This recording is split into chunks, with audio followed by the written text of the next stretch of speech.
This is NFL Cast with Jeremy. I am Jeremy, and I bring the chaos. And we'll be back with a great show. We got a great guest tonight. We got our usual co-host tonight. We got some people who might pop in later. Maybe. You never really know. That's what part of the chaos is. You just don't really ever know what's going to happen. But for right now, let's bring it down with a memory of what we used to see on this channel that we don't see anymore. I like Hutchinson the best, and I don't think Linderbaum is worth a top 10 pick. Thibodeau slipped, and I am going to grab Thibodeau. The Giants took Khalil Elam. Good for them. Kenyon Green is a guarantee in my mind. He would be such a dream pick right here. Evan Neal is still on the board. I'm not going to pick this now. That 44 pick could be tight end. That 44 pick could be a good linebacker, a good safety. We could drop back one pick and pick up a second rounder for New Orleans. We got options here. Options. We don't have any options anymore. We got what we got. We did what we did. And it is what it is. And I'm going to tell you, in all honesty, I like what it is. I like this draft. Those of you who watch my reactions to the picks probably figured that out. I like the draft. And I'm not exaggerating when I say it might be the greatest draft for me, personally, in my opinion, as far as enjoying it and loving it, of my lifetime. And I don't just throw that out lightly. It's not like I say that every year. This is the draft I like more than any draft ever. No, I don't do that. I'm saying that as somebody who's been watching since he was 10 years old. About 41 years. And I'm saying it with extreme confidence that I cannot remember being more excited about the results of a draft that I am right now. We have so many players I can't wait to see play. So many. It's endless. I can't wait to see Sauce Gardner. I can't wait until he gets that first deflection or pick 6. I can't wait to see Garrett Wilson line up with Elijah Moore and Corey Davis. I can't wait till the first time this kid creates that big space up the middle and just takes it to the zone. I can't wait to see Jermaine Johnson line up with Carl Lawson. The first time he comes through and hits that quarterback and knocks him senseless. Or tackles a running back behind the line of scrimmage. I can't wait for the first time Breece Hall breaks one. Or makes a spectacular catch on a third down to help convert. I can't wait for Jeremy Ruckert to hit the field and pancake somebody, knock them on their butt. And then we may have to wait until we see Max. We'll find out if we have to wait and see if Michael Clemens is going to find his way to the field early. But I can't wait to see what becomes of those guys in those picks. But anyway, without further ado, let me introduce my co-host.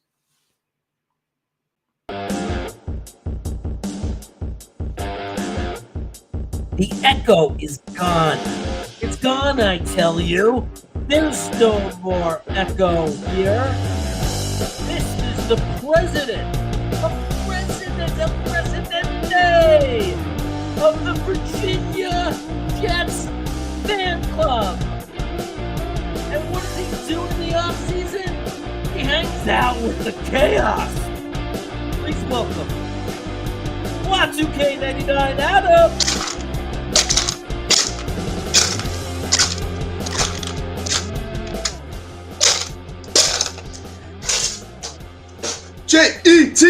Jets, Jets. I've always wanted to do that on the show. Doesn't it feel good to be a Jets fan? You can hold your head up high.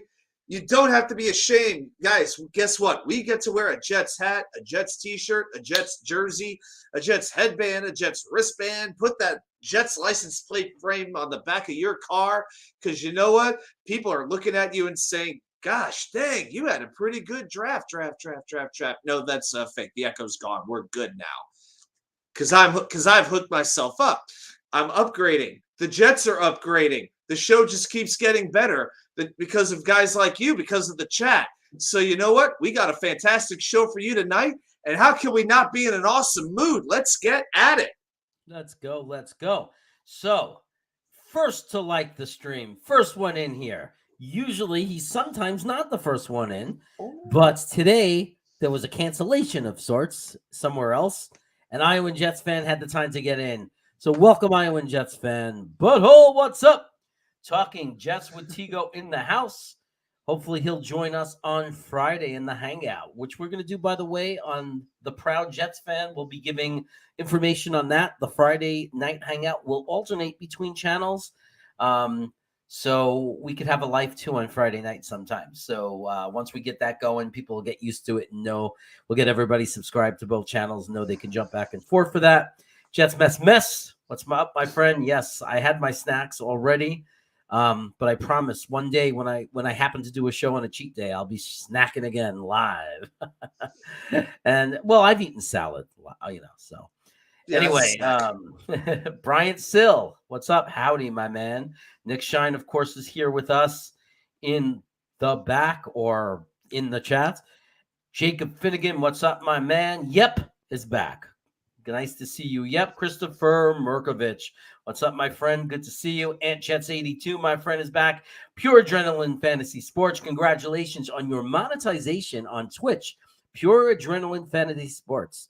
You could see his shows. If you like fantasy football, you don't want to miss his shows. He is on, I believe, still on YouTube, but you can also catch him on Twitch. Congratulations on being monetized on that platform. Christopher Merkovich, I already said your name, but I saw you again. Friggle D, what's up? What's up, Friggle D? And Nick is here twice with Proud New York Jets fan. And Carlos A, Ant Jets 82, and everybody else that has not come into the chat. We need to do one more thing before we start talking Jets. I got a special guest. Okay.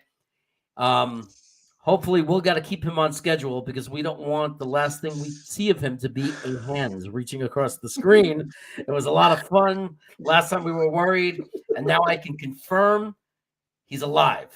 He's well. He's okay. I will know.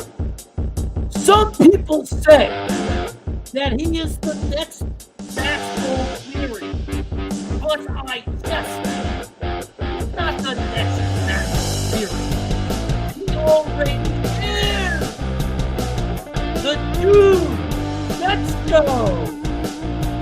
Woo! What's going on, y'all? Happy to report I'm doing A-okay. I'm so glad you're no longer grounded, man. I'm so happy for you. Yeah, I thought she was okay with it. She was unaware, I guess, because I was a very busy man that day. I had like 3 streams to hop on. I guess I just mentioned. I guess she got confused with all the dates. I mean, not dates, times. But hey, we're all good right now. I'm alive. We're all good. Thanks for having me on. Intro was amazing. Chat popping off right now, and apparently Jeremy hit 500 subs on YouTube. So congratulations, man. That's it. It's been a good week. I'm not gonna lie. It's been a good week. I hadn't even had a chance to say it myself, man. Congrats. I'm sorry I couldn't be in the stream the other night, but That's cool, man. Yeah. Hey, you guys are part of it, man. You're part of my family, of this channel. So I thank you guys too for being part of this channel. Jude is always down to come on, and he's a real popular person and guest to bring on. So I mean, I got a good team here, man. I got a good team supporting this channel, and I appreciate it. And that's why it's happening. The people in the chat that keep supporting me, and the guys that come on to talk Jets. It wouldn't be the channel without you. So I appreciate everybody, and it's great. Now onward to 1,000, right? For all of us, onward to 1,000. Onward and upward. Yep. Oh yeah, Yep. Get in there.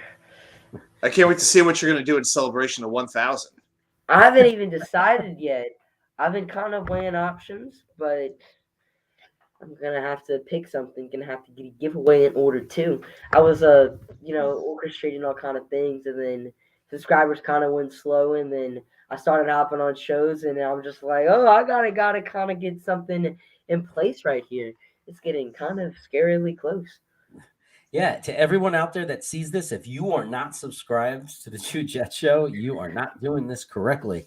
Get over there and sub to this kid. He is amazing. Okay, this is the future, and he is the present. Because I refuse to just say future. He is the real deal right now. So you listen to his takes. He is the real deal, as real as any of us, and it's just amazing because he also delivers it with actually a boy green type enthusiasm.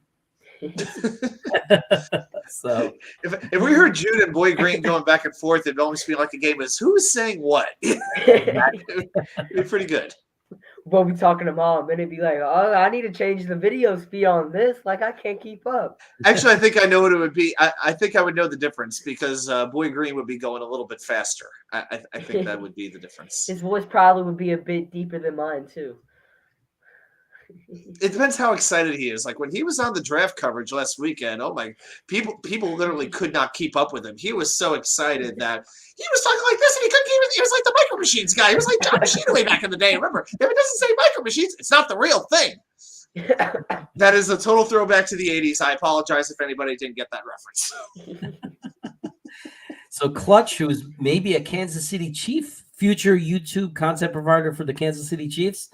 He called on the phone. He was great. He's super knowledgeable about his Chiefs, and he loves hanging out with Jets fans right now. He likes this channel. He likes us. He likes hanging out, and it's great. We've had his perspectives through the draft it's been nice to have the perspective of a Chiefs fan, and it'll continue to be nice to have his perspective throughout the season.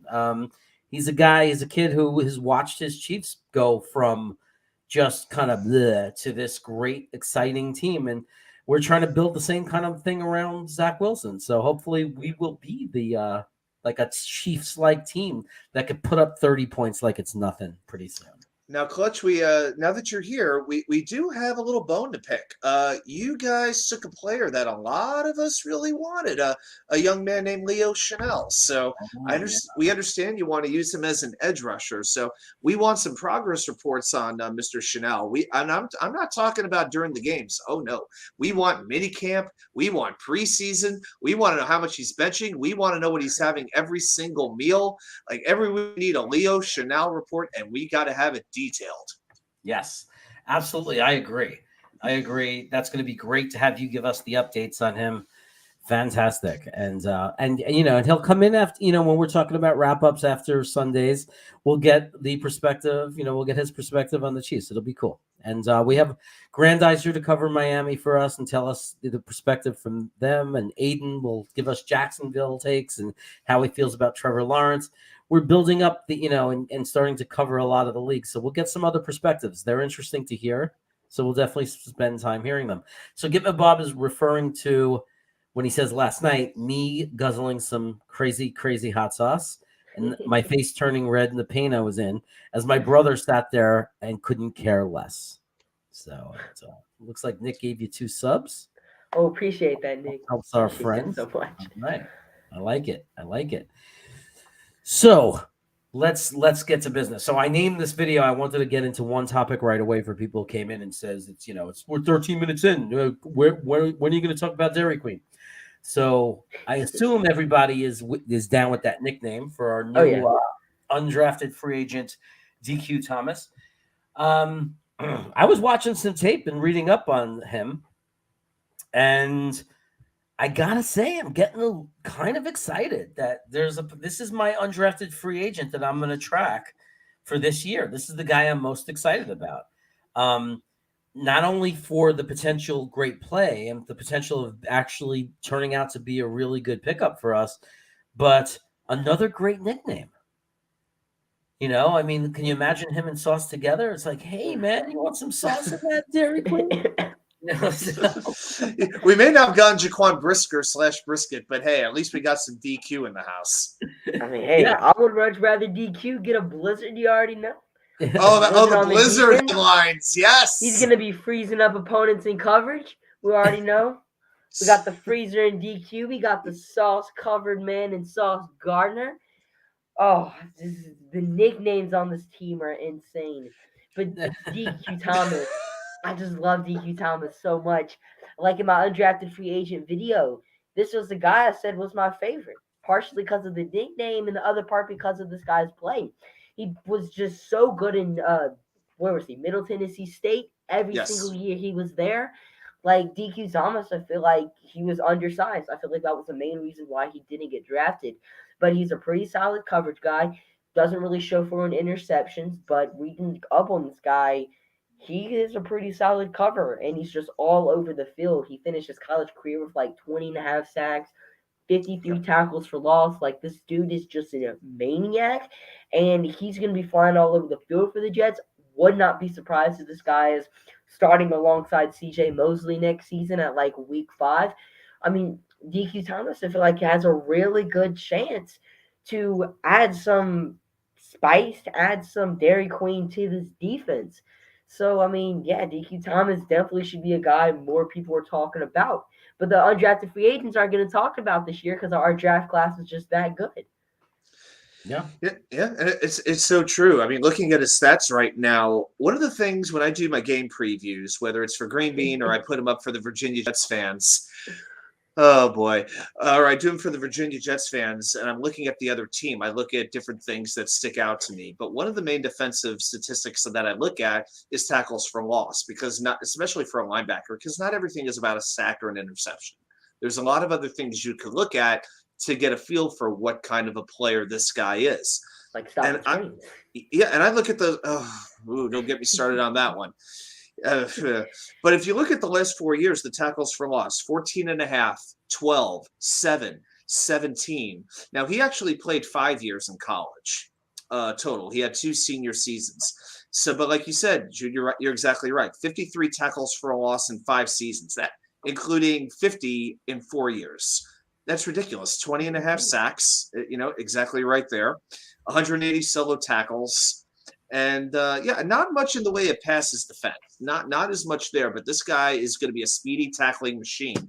And if this is the guy who can bust open those screens, because I'm telling you, when we play a team like Miami, we're going to see like 10 screen passes a game with Tua's noodle arm and those speedy receivers. This is the type. If he could do that, this is the type of difference maker that we would have. Oh yeah, do it.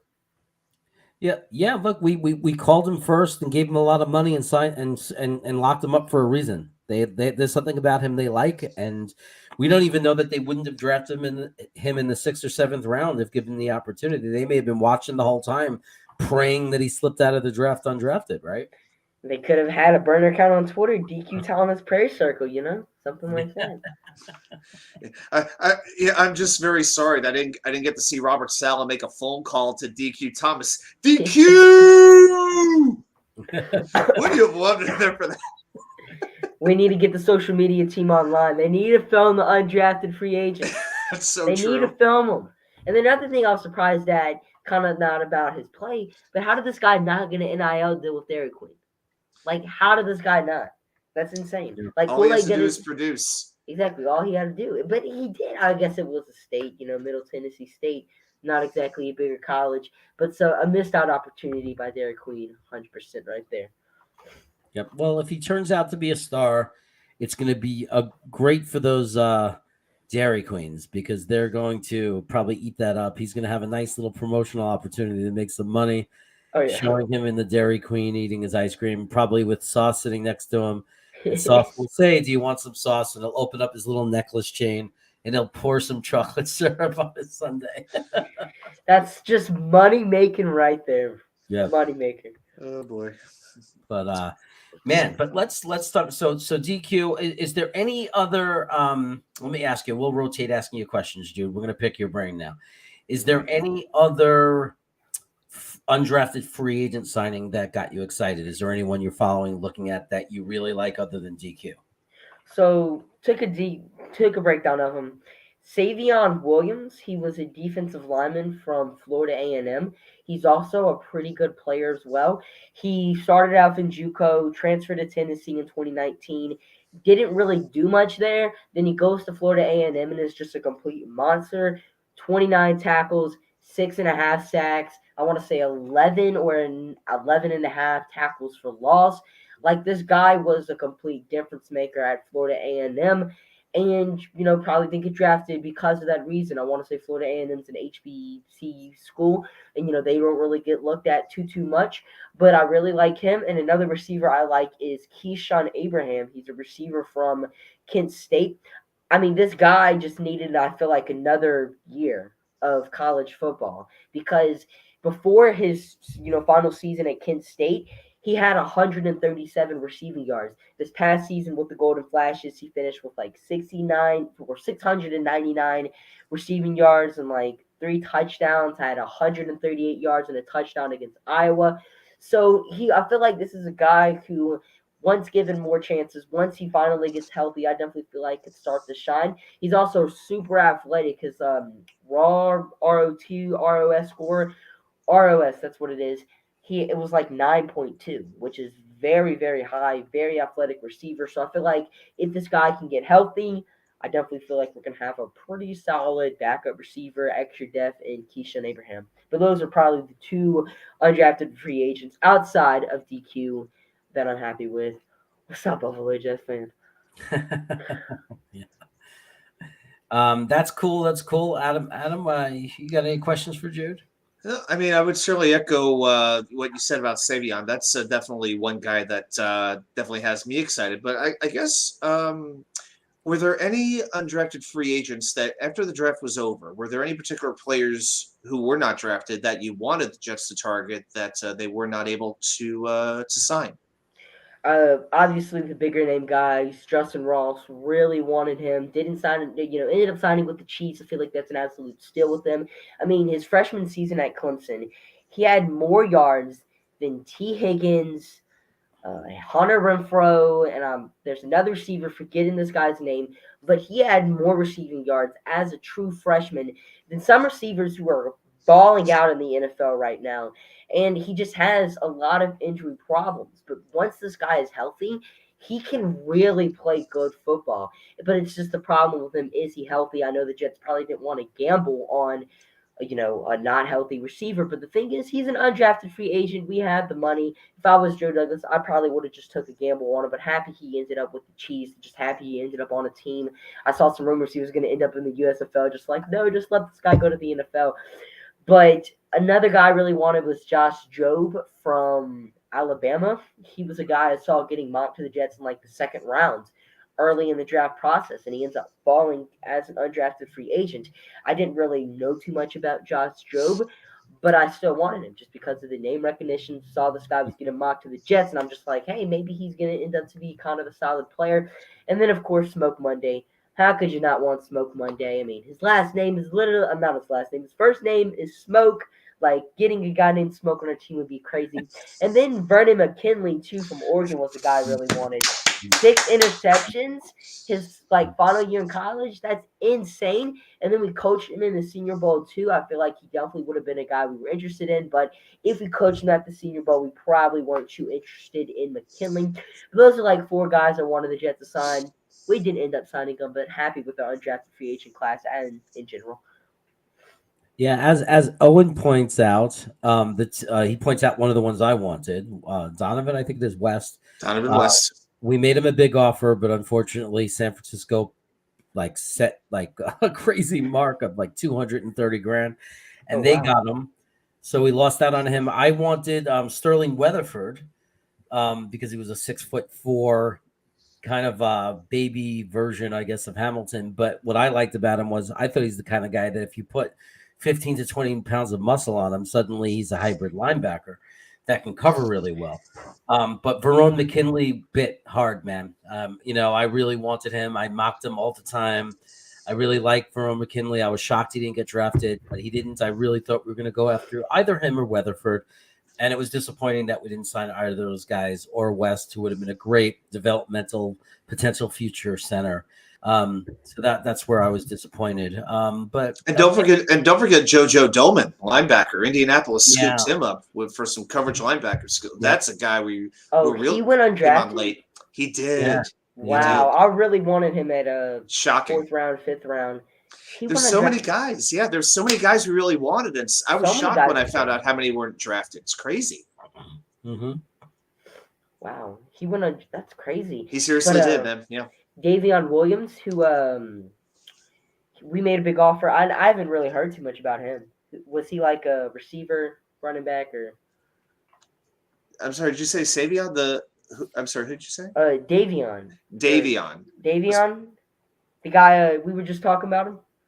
I think I said his name right. Oh, Donovan West. Oh, Donna. Yeah. I Okay, don't you're know. losing me on I'm that one. thinking of Savion Williams at the same time. I'm I'm like, is that his sorry, cousin or Donovan. something? Okay. But yeah, I Okay. was definitely like thinking of Savion, but Donovan West, I never really heard of him. Was he? I mean, if we made him a big offer, obviously would have been good, but pick him up. Yeah, yeah. Sometimes you don't get them. Look, there's 31 other teams. I mean, that's Yeah, just the way 31 it over goes. teams. Yep. Yeah, I mean, if you looked at articles like after the draft was over, and the people are saying, "Okay, here's the guy who can help us. Here are a couple of undrafted free agents this team should target." One of the main guys you would see in those articles all across the league would be Donovan West. He was Oh like one wow. of the top priorities. He really was, regardless of position. So Yep. Yep. So this yeah. is a pretty good question from Jacob Finnegan. Jude, since you're a lot younger than us, what's your best Jet memory? Probably gonna definitely have to be either the 2015 season, first year watching as a Jets fan. At least I got blessed with one year watching good Jets football. That was just an awesome year. Either that or Zach Wilson getting drafted. I think I shed a little tear whenever I heard his name getting announced. That was awesome. I was screaming, hollering whenever we took Zach Wilson. I'm never gonna forget that. So either us taking Zach Wilson or the 2015 season just as a whole. I got a feeling last week might supersede both of those pretty soon. The last week's draft, I got a feeling it might go to Oh the yeah, top. that's definitely up there too. Getting Hmm. Jermaine Johnson at 26 is absolutely insane. Yeah, I definitely wanted to hear your perspective, like as the night went on, just like what your feelings were as it went pick by pick, and certain guys were coming off the board, and just if you want to see them trade up, can you take us a little bit through of your memories of Thursday night? Tell us Yeah, about. let's start with pick number 4 and what you were thinking as we went through. Like Adam said, start with 4. They So take Sauce for Gardner. Sauce Gardner, I'm gonna be real with y'all right here. I was not a fan of that pick at first. I made a video actually talking about how I just didn't want Sauce Gardner at 4, not because I thought he was a bad player, just because I feel like we really should have prioritized edge. I really thought we were going to just try to go after the quarterback. And I had nothing against Sauce Gardner. It's just I really wanted an edge rusher. Kayvon Thibodeau was on the board. Really loved this player. And then, we go on Sauce. And I'm just like, Sauce over KT. My video, I was extremely mad. And then we take Garrett Wilson. Mamu gets lifted. First off, before we took Garrett Wilson, Drake London went to the Falcons. That completely shifted my mood. I didn't want any part of Drake London. So to see him go 8 to the Falcons, I was like, thank you, Lord Jesus. And then pick 10 comes around. We take Garrett Wilson. Mood started to get lifted a bit. I start to become a bit more optimistic about the Sauce Gardner pick because Garrett Wilson, he's a just stud receiver, absolute playmaker, red zone threat, gonna be this Jamar Chase receiver, gonna be a Justin Jefferson. I feel like he's gonna be the black sheep of the class, but in a good way, not a bad way. And then as the picks go by, everyone's falling off the board. Jermaine Johnson's there, and I'm like, when is Joe Douglas going to trade up for this guy? See, there's a trade flash on the screen when the Titans are on the clock, and I'm like, it's Joe Douglas trading up with the Titans. Sure enough, I was right because every time that trade flashed on the screen, I'm just like, Joe Douglas is getting Jermaine Johnson. What is going on? And it ends up happening, and that just completely just shifted my mood because I'm completely on board with the Sauce Gardner pick now because I mean we didn't get an edge rusher. We get arguably the third best edge rusher in the class. I mean, there's no way you're convincing me Trayvon Walker's better than Jermaine Johnson, even though he went number 1 overall. But it was definitely an emotional roller coaster Thursday night. So to see us get Jermaine Johnson is absolutely insane. He's going to be the steal of the draft. And people were just like, well, if he fell this early, I mean, not this early, this late, obviously there's going to be something wrong with him. But personally, no edge rushers went in front of Jermaine Johnson because if someone didn't like Jermaine, but they still wanted to get an edge, I mean, there's still really good options out there. George Cole Aptis, was still there. So I feel like Jermaine Johnson, being there at 26 shouldn't be that much of a concern. I mean, if anything, the only thing we really should be concerned about is his age, but that means he's already kind of more developed as a player than some of the other rookies. So I feel like, despite his age, Jermaine Johnson's just an absolute home run pick, especially at 26. I don't care what the value was on that trade. The value just goes to the roof if you're getting a top 10 player at Jermaine Johnson at 26. So just fantastic draft by Joe Douglas. Emotional roller coaster on Thursday, but I ended up turning off the TV very, very, very pleased. Okay, before you go to game 2, we got a discussion question. Jeff, how many interceptions do you think Saucy gets this season? First off, want to say what's up, my man J. Cole. And second off, not Jermaine Johnson interceptions, Sauce Gardner interceptions. I feel like he could definitely end up pulling, I'm going to say I'm going to say 4 picks this year. 4 interceptions for Mr. Sauce Gardner. Highest he ever had in the college season was 3, only playing in, feel like 13 games. Give him an extra game, maybe even playoffs. I feel like Sauce Gardner could definitely have 4 interceptions. I feel like that's definitely what I'm going for. But high would probably be, I'm going to say 6. I'm going to say 4. Well, I'm going to say ceiling's 3. Expectation 4. Ceiling is 6. Interesting. One of the things I would say is, remember, Darrelle Revis never had a whole lot of interceptions because other offenses knew not to throw in his direction. Right. Now, I could see a scenario where maybe they go after Sauce early on, saying, "Okay, let's see what the kid's really got. He hasn't allowed a touchdown in 4 years. Well, let's be the first to welcome him to the NFL."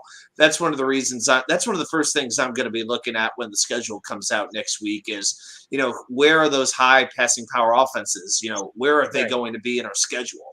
Because I think they're going to try to test him early. So, if he's up to the challenge, then they might go towards DJ Reed. They might go towards Bryce Hall, because while Hall is a very good tremendous cover corner, we don't deny that, but we know he's not a playmaker. He's not one who's going to intercept the ball.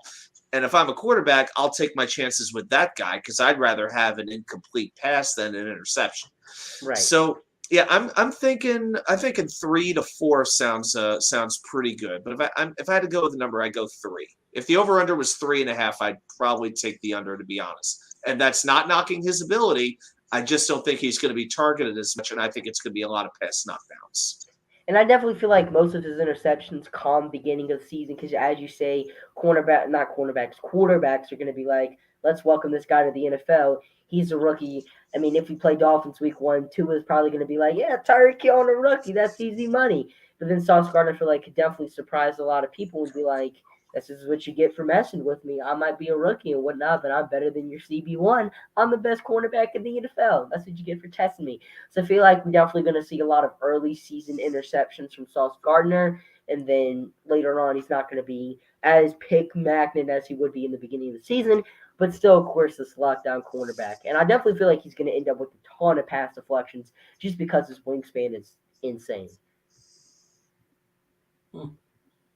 Okay, now let's go to I think also one of the reasons why he might get some extra picks is because I think there's a chance that some teams are going to make the mistake of let's pick on the rookie, and boy, will that be a mistake. Yeah. Yeah, because that's what Gitmo's thing is to be tested early and often. We should know if we got to start or not early on. Yeah, they always test rookies, and that could be what leads to him getting a lot of picks, is because this is a special talent, and if they really test him, they're going to pay. I think from what I've seen, I've been watching. Maybe I'm a little overhyped because I've watched too much of his tape. I don't know, but this kid is special. So, guys, remember last year. Remember the horror of having to watch Stephon Diggs just torch Javelin Guidry. Those days are about to end. We've heard Coach Salas say in the past, we don't play our defense this way. We don't have like Bryce Hall shadow, cornerback X, cover wide receiver X. That's not the way we do. We have one guy on the left side. We have one guy on the right side. They take that part of the field. To which I say, okay, we've upgraded cornerback just a little bit between Mr. Reed and Mr. Gardner. Let's see if they still have the same defensive philosophy in the 2022 season. Oh, yeah. And I could honestly see the Jets using Sauce as kind of our cornerback too, in the sense that we can guard the, bigger name receivers, the better guys, because just insistent sometimes it works. Your main cornerback's on one side of the field, they scheme the receiver to the other. So it's just like, what are you going to do? So I feel like maybe the Jets, now that, we have a good cornerback and DJ Reed, we could, kind of have him change on the field and whatnot. Okay, so you go to sleep, you're feeling pretty good. You like our 3 picks. You wake up the next morning. I assume you shower, get dressed, and go to school. You come back and you get ready for day two, right? And day two, Right. day two, we got Were you wearing any Jets apparel on Friday? That's what I want to know.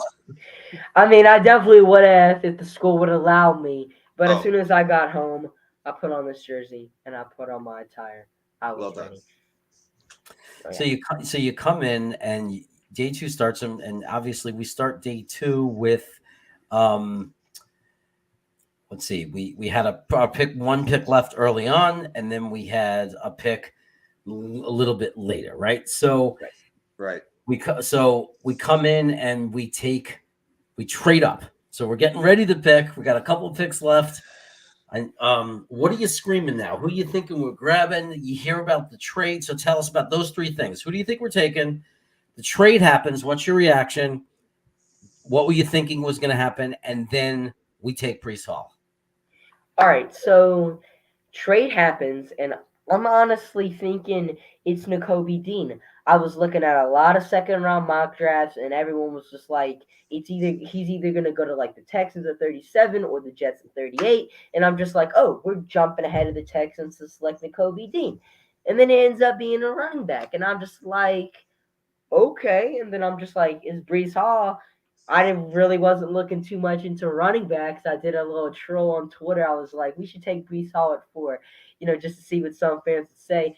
But I was like, Brees Hall, this guy is insane. I look at his stats and I'm just like, wow, this is absolutely crazy. Like Brees Hall is an absolute madman. Was a little sad we didn't take N'Kobe Dean. I mean, 100 other fans felt that the dude didn't go to 84. So, Joe Douglas didn't really pass on him, I would say, because 1,000 other teams did. But Brees Hall, I feel like, is going to just be a problem in the NFL. Like, this was the clear cut number one running back in the class. I don't care what you say about Kenneth Walker. There's no way you convince me that Kenneth Walker is a better running back than Brees Hall, a guy who hasn't. I mean, the last time Brees Hall didn't score a touchdown in a game, COVID wasn't even a thing. Like Brees Hall has just been scoring that much. Like 41 touchdowns the past 2 seasons is not normal. I mean, putting up over 20 touchdowns in only like 10 and 12 games played, like that is absolutely absurd. Brees Hall, he's going to be a problem in the NFL, like huge problem in the NFL, and especially next to Michael Carter. Like that 1-2 punch is going to be absolutely insane. Like Michael Carter, Brees Hall. I mean, who's stopping that running back tandem? That's like Kareem Hunt, Nick Chubb. I mean, it's just going to be insane what this Jets offense is going to do.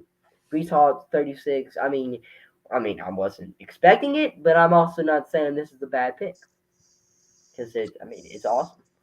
Yep, yep. And then okay, so we get Brees Hall, and I think a lot of people are thinking the same thing. Not the position in need, but it was how do you not get excited when you look at the tape and you Right. think about what this kid can bring to the team as far as big plays?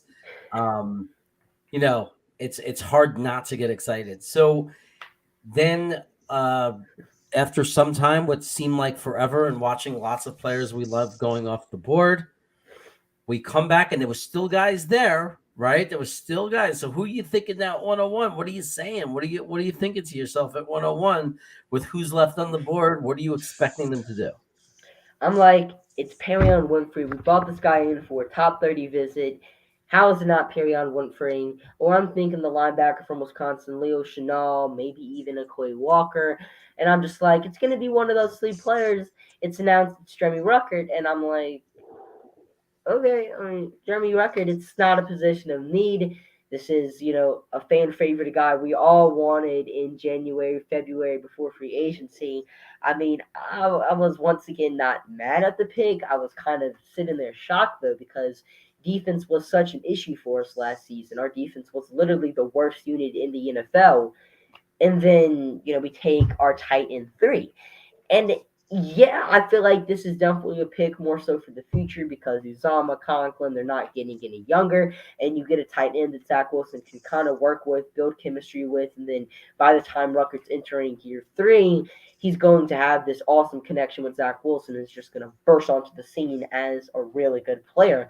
And it also, adds depth to the Titan room, but that's 100% not why we made this pick. I mean, it's definitely for the future. CJ Uzama, Tyler Conklin, once they leave, we're going to have a stud tight end in Jeremy Ruckert. Make sure that this tight end room never goes like it was in 2021 again. Make sure we're never going to have Tyler Croft and Ryan Griffin starting a tight end for us.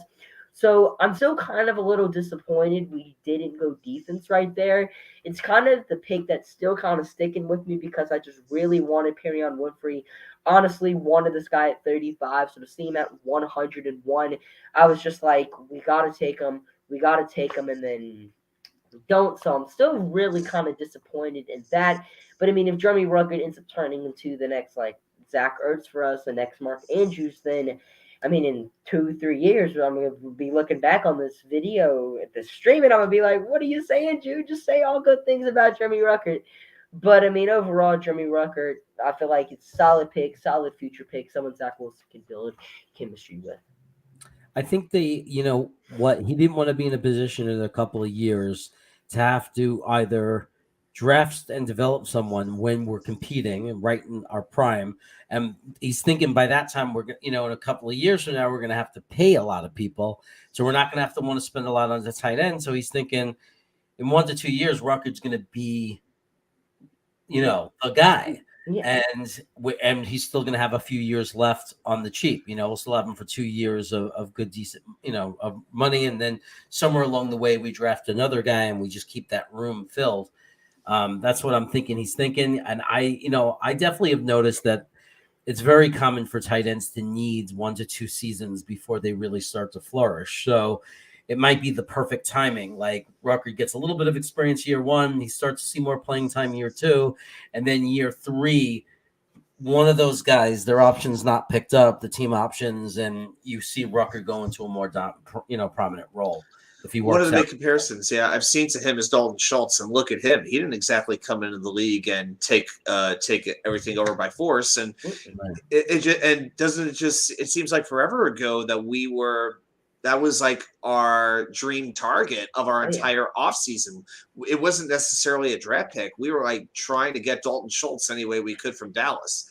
So, you know what, if Rucker takes 3 years to develop, where he's being used intermittently in certain packages while Uzoma and Conklin hold down the fort, hey, that's fantastic. I'm totally on board with that. I mean, I was very happy when we picked Ruckert, and not just because he grew up on. I don't care if the guy grew up in Timbuktu. Can he play football? Yeah. It's a nice story, but at the end of the day, we're not going to care about that if the guy doesn't produce on the field. So, all about perspective. Right. But I am very excited to see. I think he's a great target for a developmental tight end. That's the kind of pick you want in the 3rd, 4th, 5th round. Yep. And it's clear that what JD did this draft was he followed his board. He just took impact guys. He clearly took the guys that he thought were going to be the biggest impact players for this team over the next bunch of years. That's clearly what he did. Because let's move on to day 2. Not as sexy. I mean, day 3, not as sexy. Okay, now we start to get to guys that we did mock a little. One of them, we did mock Max Mitchell a little bit sometimes. More of a developmental guy. So it's obviously you get into the later rounds. It's not as sexy as the first 4 or 5 picks, but then we get to know these guys. So obviously we all read up, we looked at people's takes and analysis, and we got to know Max Mitchell better, and we got to know Michael help me out here. Michael Clemens. I always Michael with an EA, mind you. Yes, we have to make sure we spell it correctly. Messing me up too. I was like, EA. I'm sure the Jets didn't have a typo. Like, what is this? I was like, the TV screen is glitching out right here. That was insane. I was like, I guess you can spell it any way you want, but hey, who knows? But so what do you think about Max Mitchell? Max Mitchell, I mean, And if we take any player from Louisiana, I'm gonna be a fan of it. I mean, if for those who don't know, I'm from Louisiana, so if we take a player from Louisiana College, I'm going to be ecstatic. Even if it was a quarterback, I still would have been happy it was a guy from Louisiana. Oh, But I boy. mean, Max Mitchell, he's going to be a really solid developmental tackle. Definitely feel like, I mean, if George Fant isn't re-signed next year, he's going to be that starting tackle and definitely really good insurance. I mean, if Mekhi Beck and George Fant were to fall down this year, I feel like Max Mitchell would definitely be a pretty solid replacement for the two. I mean, I don't know if you guys saw, but it's like PFF grade, and PFF grade's kind of a bit shaky. You know, who knows if you could really trust him. Don't get us started. But I mean, he had the highest grade out of all tackles in in the FBS last year. And I mean, they don't give high. Oh, well, I mean, unless it's Ashton Davis, so you gotta, you don't know what you get in PFF. But I mean, still interesting to see that he was the highest graded tackle in the FBS last year, and that one game in Louisiana Lafayette is just insane. Like I turn on a couple of the games sometimes, or I always keep close with their score, and their rushing yards are always up there. Like Elijah Mitchell, that three-headed running back they had the past year, was highlighted by Max Mitchell. Like the run game is always one of the best in the NFL. So to get a guy like Max Mitchell who can just lead the Jets in the run game definitely is something good. And Louisiana Lafayette always seems to have some type of good offensive lineman in the NFL. Like I can't remember his last name, but a guard for the Steelers came from Louisiana Lafayette. Kevin Dotson, I want to say is his name. Pretty solid guard. They got Robert Hunt for the Dolphins. Pretty solid guard. So Lafayette always seems to have pretty solid offensive linemen in the NFL. Maybe Max Mitchell could be that same guy. So I feel like this is a pretty good pick for the New York Jets. I mean, he was a player I mocked, a player I was familiar with, and definitely a guy that can, just come in and fill in the tackle need in case George Fant or Mekhi Becton were to get hurt. Yeah, two things. I want to point out two things about him I particularly like. One, he is a swing. He can play left side or right side. He's got the versatility that we want.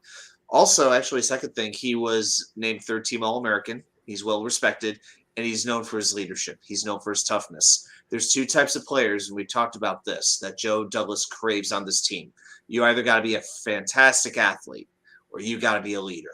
Right. If you're not one of those two things, you're not going to be on this team very long. And if you're both, well, you just hit the jackpot. You just got yourself an extension. Exactly. So, yeah, it's. I think it's a really interesting fit, and I think it's almost a sigh of relief when we drafted an offensive tackle at that spot because it pushes McDermott down the depth chart, it pushes Udoka down the depth chart. So, yeah, I felt a whole lot better once we made that draft choice. So, yeah, look, I mocked them sometimes. I liked them. I liked the position that they went for a tackle. That was something I agreed with that we had to do in one of the later rounds, mid to late rounds. I know I see a lot of people on Twitter. All they're obsessed with is how Jermaine Johnson, beat him really bad. But they're not looking at the overall stats. And the overall stats, his numbers were overall very good. And when you see like TJ Watt and all these great edges getting sacks in the NFL, they're not only doing it against below average offensive linemen. Sometimes good offensive linemen get beat.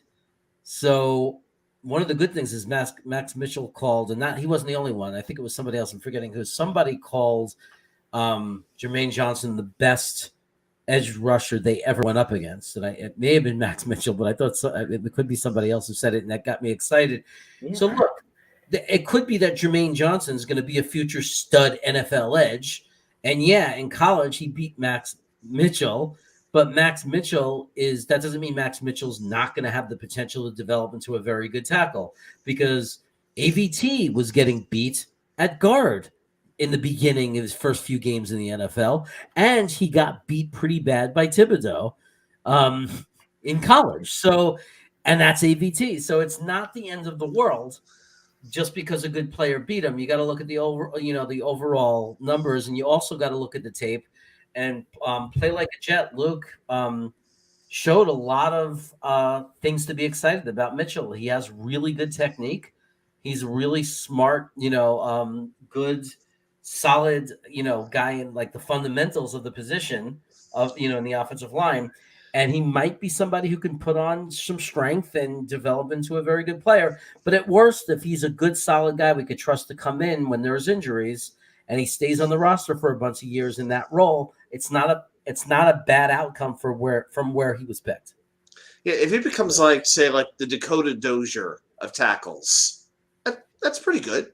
In between the starter and the backup, and if he needs to fit in a pinch, give you a couple of games, he can do that.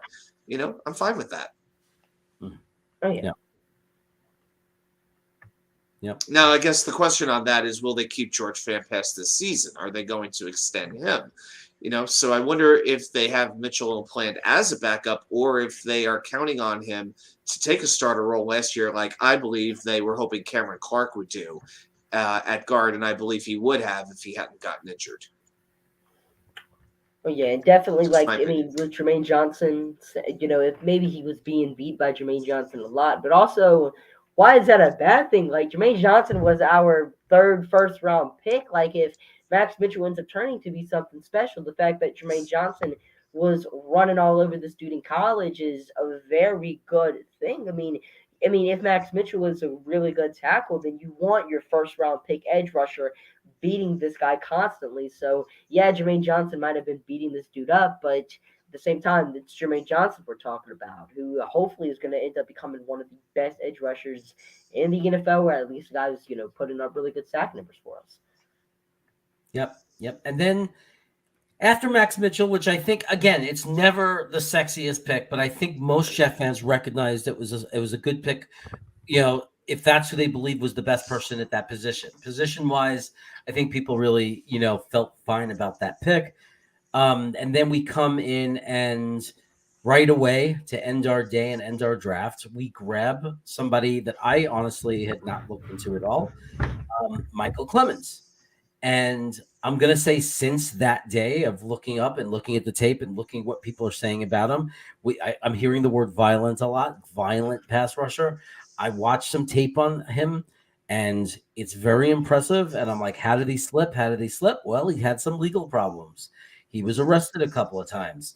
Otherwise, maybe he's more on people's radar. He seemed like a nice kid. When I saw the little bit of I saw him talking and being interviewed, he seemed like a nice kid. He didn't seem like this troublemaker or someone that was gonna be a problem. So as long as he keeps his personal life in check, I think maybe we got ourselves possibly a little bit of a steal. Yeah. Talent-wise, because he looks really good. I mean, and there's not a lot of pressure on him. He doesn't have the pressure that JJ has on him. This guy doesn't have to come in and hit 10 sacks ever.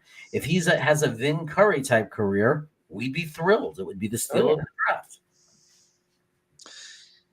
Yeah, I mean, he has, I think, 46 quarterback pressures last season. That was the fourth most in the SEC. Oh, wow. Which is a very impressive number. So, yeah, definitely violent, definitely strong, good at shedding blocks. Needs to learn to play a little bit better in the run game. I expect him to be one of those rotational guys. I feel like he's going to be competing with, say, like, I don't know, Bryce Huff, Bradley and guys like that for spots. I mean, I feel like they have about a dozen defensive linemen. And that's not even counting anybody who may have been acquired in the after the draft. So that is going to be I think that may be the most interesting position to watch, just because there's just so many guys, and it's like, how many are we going to keep on the team? Right. Yeah, how many? I mean, is 20% of our team, of our 53 man or whatever it's going to be this year, is it going to be defensive linemen? I honestly would not put it past this coaching staff. I really wouldn't. We'll have like 3 linebackers and 12 defensive linemen. We'll be playing a 5-1-5. That'll be we're going to invent a new defensive format, 5-1-5. Oh, yeah. Be like, linebackers, who needs those? We're just going to stockpile up on edge rushers and have like Jermaine Johnson playing linebacker, just rushing up the middle. But I honestly kind of like the Michael Clemens pick. I mean, that LSU game, he absolutely bought out against us. I mean, that was that guy. I remember just being like during the middle of the game, can this guy like get off the field or something, get arrested mid-game? Like, he was just terrorizing our team. And anybody who terrorizes LSU is going to leave this little sting in me. But now that he's a Jet, I'm kind of I'm kind of getting used to this guy. But I mean, yeah, I watched the interviews after the press conference too, and one thing I noticed about him is that he's just big, deep voice. He just sounds like a beast. He had nose rings like here, and I'm just like, this guy reminds me of a bull. He's gonna just be rushing and bull rushing the quarterback. And honestly, I feel like what we're doing with Ruckert, honestly, we could be doing the same thing with Clemens if Lawson doesn't pan out or if he's off the team after his contract's over.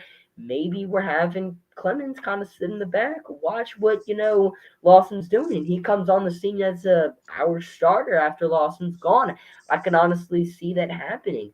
But Michael Clemens, if the legal trouble didn't happen, we probably wouldn't be talking about him right now. And I see a lot of people kind of hating on this dude because Joe Douglas really likes the character guys, and he takes a guy like Michael Clemens. But why are we hating on that? Because Joe Douglas is the one doing the homework. He's the guy, talking to, Clemens's family and whatnot. He's talking to his old head coach. So it's like Michael Clemens, if Joe Douglas is taking him, he must feel comfortable with this guy's character and that it's not even going to be a slip up. And one of the things Clemens was arrested for was marijuana, and I want to say marijuana is legal in New York, right? New Jersey, New York. Not my concern. I think it was Jersey. I think it was decriminalized in New York for sure. All I know is the last time I was in Manhattan 2 months ago, and I never used to smell it that much when I was in Manhattan. It was pungent. So I mean, that might not even be a problem in Jersey now, or New York, wherever he's going to live. Well, the league doesn't allow it though. Well, don't get get too into it now. We don't want this guy getting too caught up into it. Right. Oh, true. Never mind. The league doesn't allow it. That's one thing. I thought the league was okay with it. So. But I think most of the concern is, though, I mean, which is a legitimate concern, is just why did he do it? Like it was a bonehead thing to do because he knew we can get in a lot of trouble. But they're young. People make dumb decisions. It doesn't mean he's going to continue to make dumb decisions.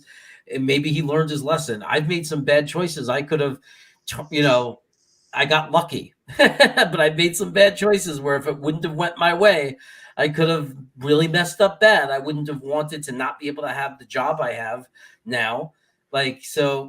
Just some bad luck. It's just as long as he stays clean now, as long as there's no trouble for him now, then as Jet fans, what do we care? What's up, Rob V?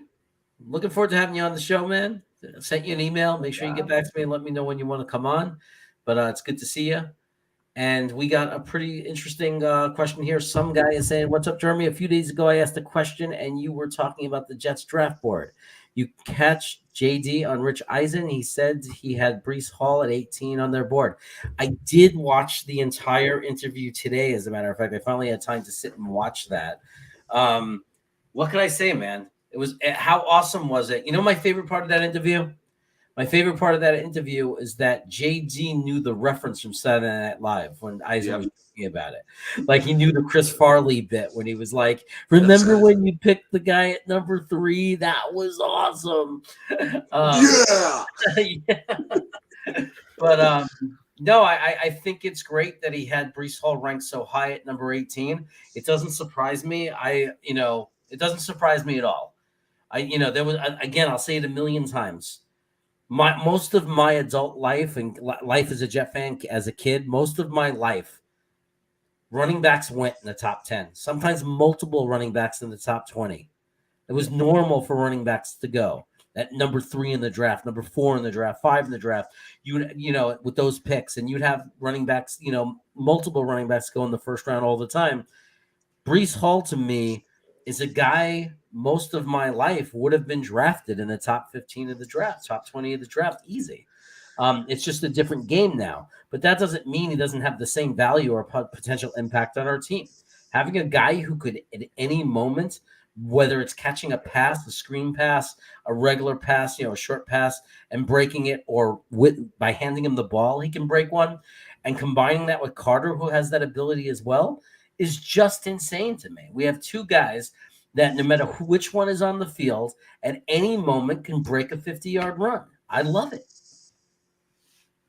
I mean, yeah, just having Brees Hall, who, as you said, probably would have been a player picked in the top 10, even if this was like 2016, 17, when Christian McCaffrey, Leonard Fournette were off the board very early. So, Leonard Fournette was fourth overall pick. Brees Hall was honestly a better college player or close to it than Leonard Fournette. So a couple years back, the New York Jets honestly wouldn't even have been at the position to take Brees Hall, maybe even at 10. And we tried to trade back into the draft to get Brees Hall. We wanted 4 first-round picks. We wanted Brees Hall this bad. So honestly, to get him at 36 is kind of a steal. And John, I am 14 years old. Yeah, me too.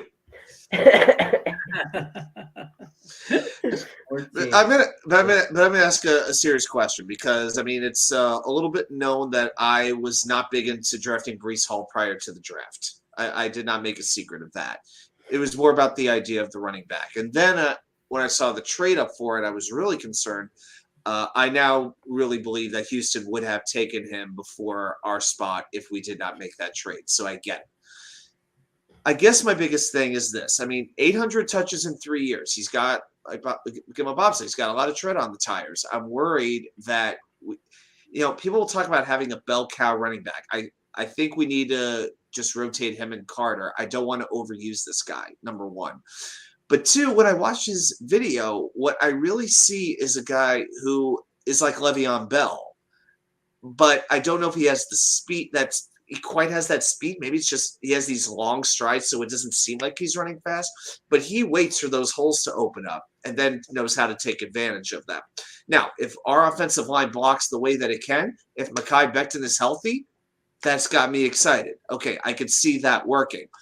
But we have got to create the offensive line. I feel like really has to do his job, because I haven't seen a lot of clips of this guy breaking tackles or giving a good stiff arm to a defending player. So I'm giving this guy every chance in the world, but I expect production, and I expect it immediately. Everybody and their brother is declaring this guy the best running back in the draft.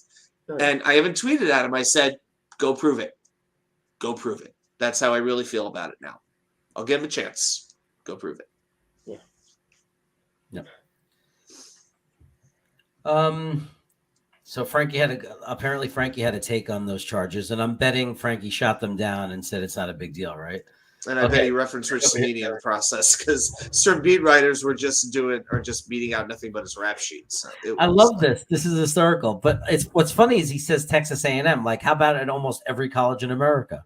Apparently, we know what the M in A&M stands for. I went to Stony Brook in Long Island, and that's pretty much it. Oh, now I know why they call it Stony Brook. I get it now. All right. You couldn't open up any dorm room and not have smoke pour out the door. Bob, I was born in 81. What do you want? Hey, you know where my parents were taking me to concert? Oh, my God, I'm going to admit this. They were taking me when I was 8 years old to see Barry Manilow, and it wasn't my choice. No, it wasn't. They were not exactly deadheads. Yeah. All right. So, it's just absolutely just, you got to look at for what it is. The only thing they can knock him on is he made a bonehead move and he didn't think about what he was doing. You know what I mean? It's more like they all do it, but they're smart enough not to get caught, and he got himself caught, because like if they think they're drafting these guys, all these players, and thinking that they didn't party in college, they're just not stupid, to not know that, yes, they partied in college. The only, the mistake he made was that he wasn't careful, and that's concerning to them, because if you're not careful, they're worried about what if you're not careful and you get caught when you're on our team and get suspended and have all kinds of issues, so. Yeah, it was more like a dumb decision as opposed to with the whole license situation, the marijuana. It's not like it was like assaulting a woman or something like that. If it was on that kind of a level, we're talking something different. But, I have the confidence they would have done their homework very thoroughly on him. And if they're good with drafting him, then why shouldn't we be comfortable with them drafting him? Absolutely. I think it's just very clear that he loves the player. Like he just loves the talent. He loves the player. He believes in it, and we just have to trust him. It's just that simple. We got another MC on our hands. Oh my gosh, I didn't even think about that. Oh yeah. And think about it. As long as he never has any legal problems and there's never any problems off the field, no one's going to remember or care about it if he's good. So Exactly. It's going to be a thing of a past. yeah. So let's see. Just looking for the chat here. This is their time. You okay with time, of Jude? Everything good? I could for probably you? answer one more question and dip out after that. Okay. I'll be right back. Okay. Let's see if there's anybody actually in here with a question right now.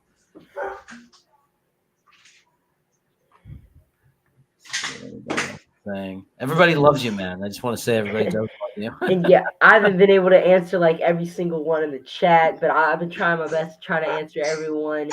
But like everyone in the chat just saying everything, too kind and whatnot. I appreciate you so much.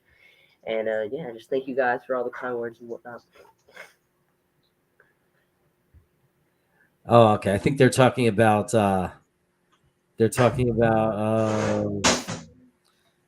like I know they're worried about the tread on Brees Hall's tires. I'm not really worried about it because we're going to have a running back by committee, so I'm not worried about like too much. I think that Brees Hall's not going to get overused, which is a good thing. Also, I want to say that he didn't take a lot of hits in college because most of the time he was just running away.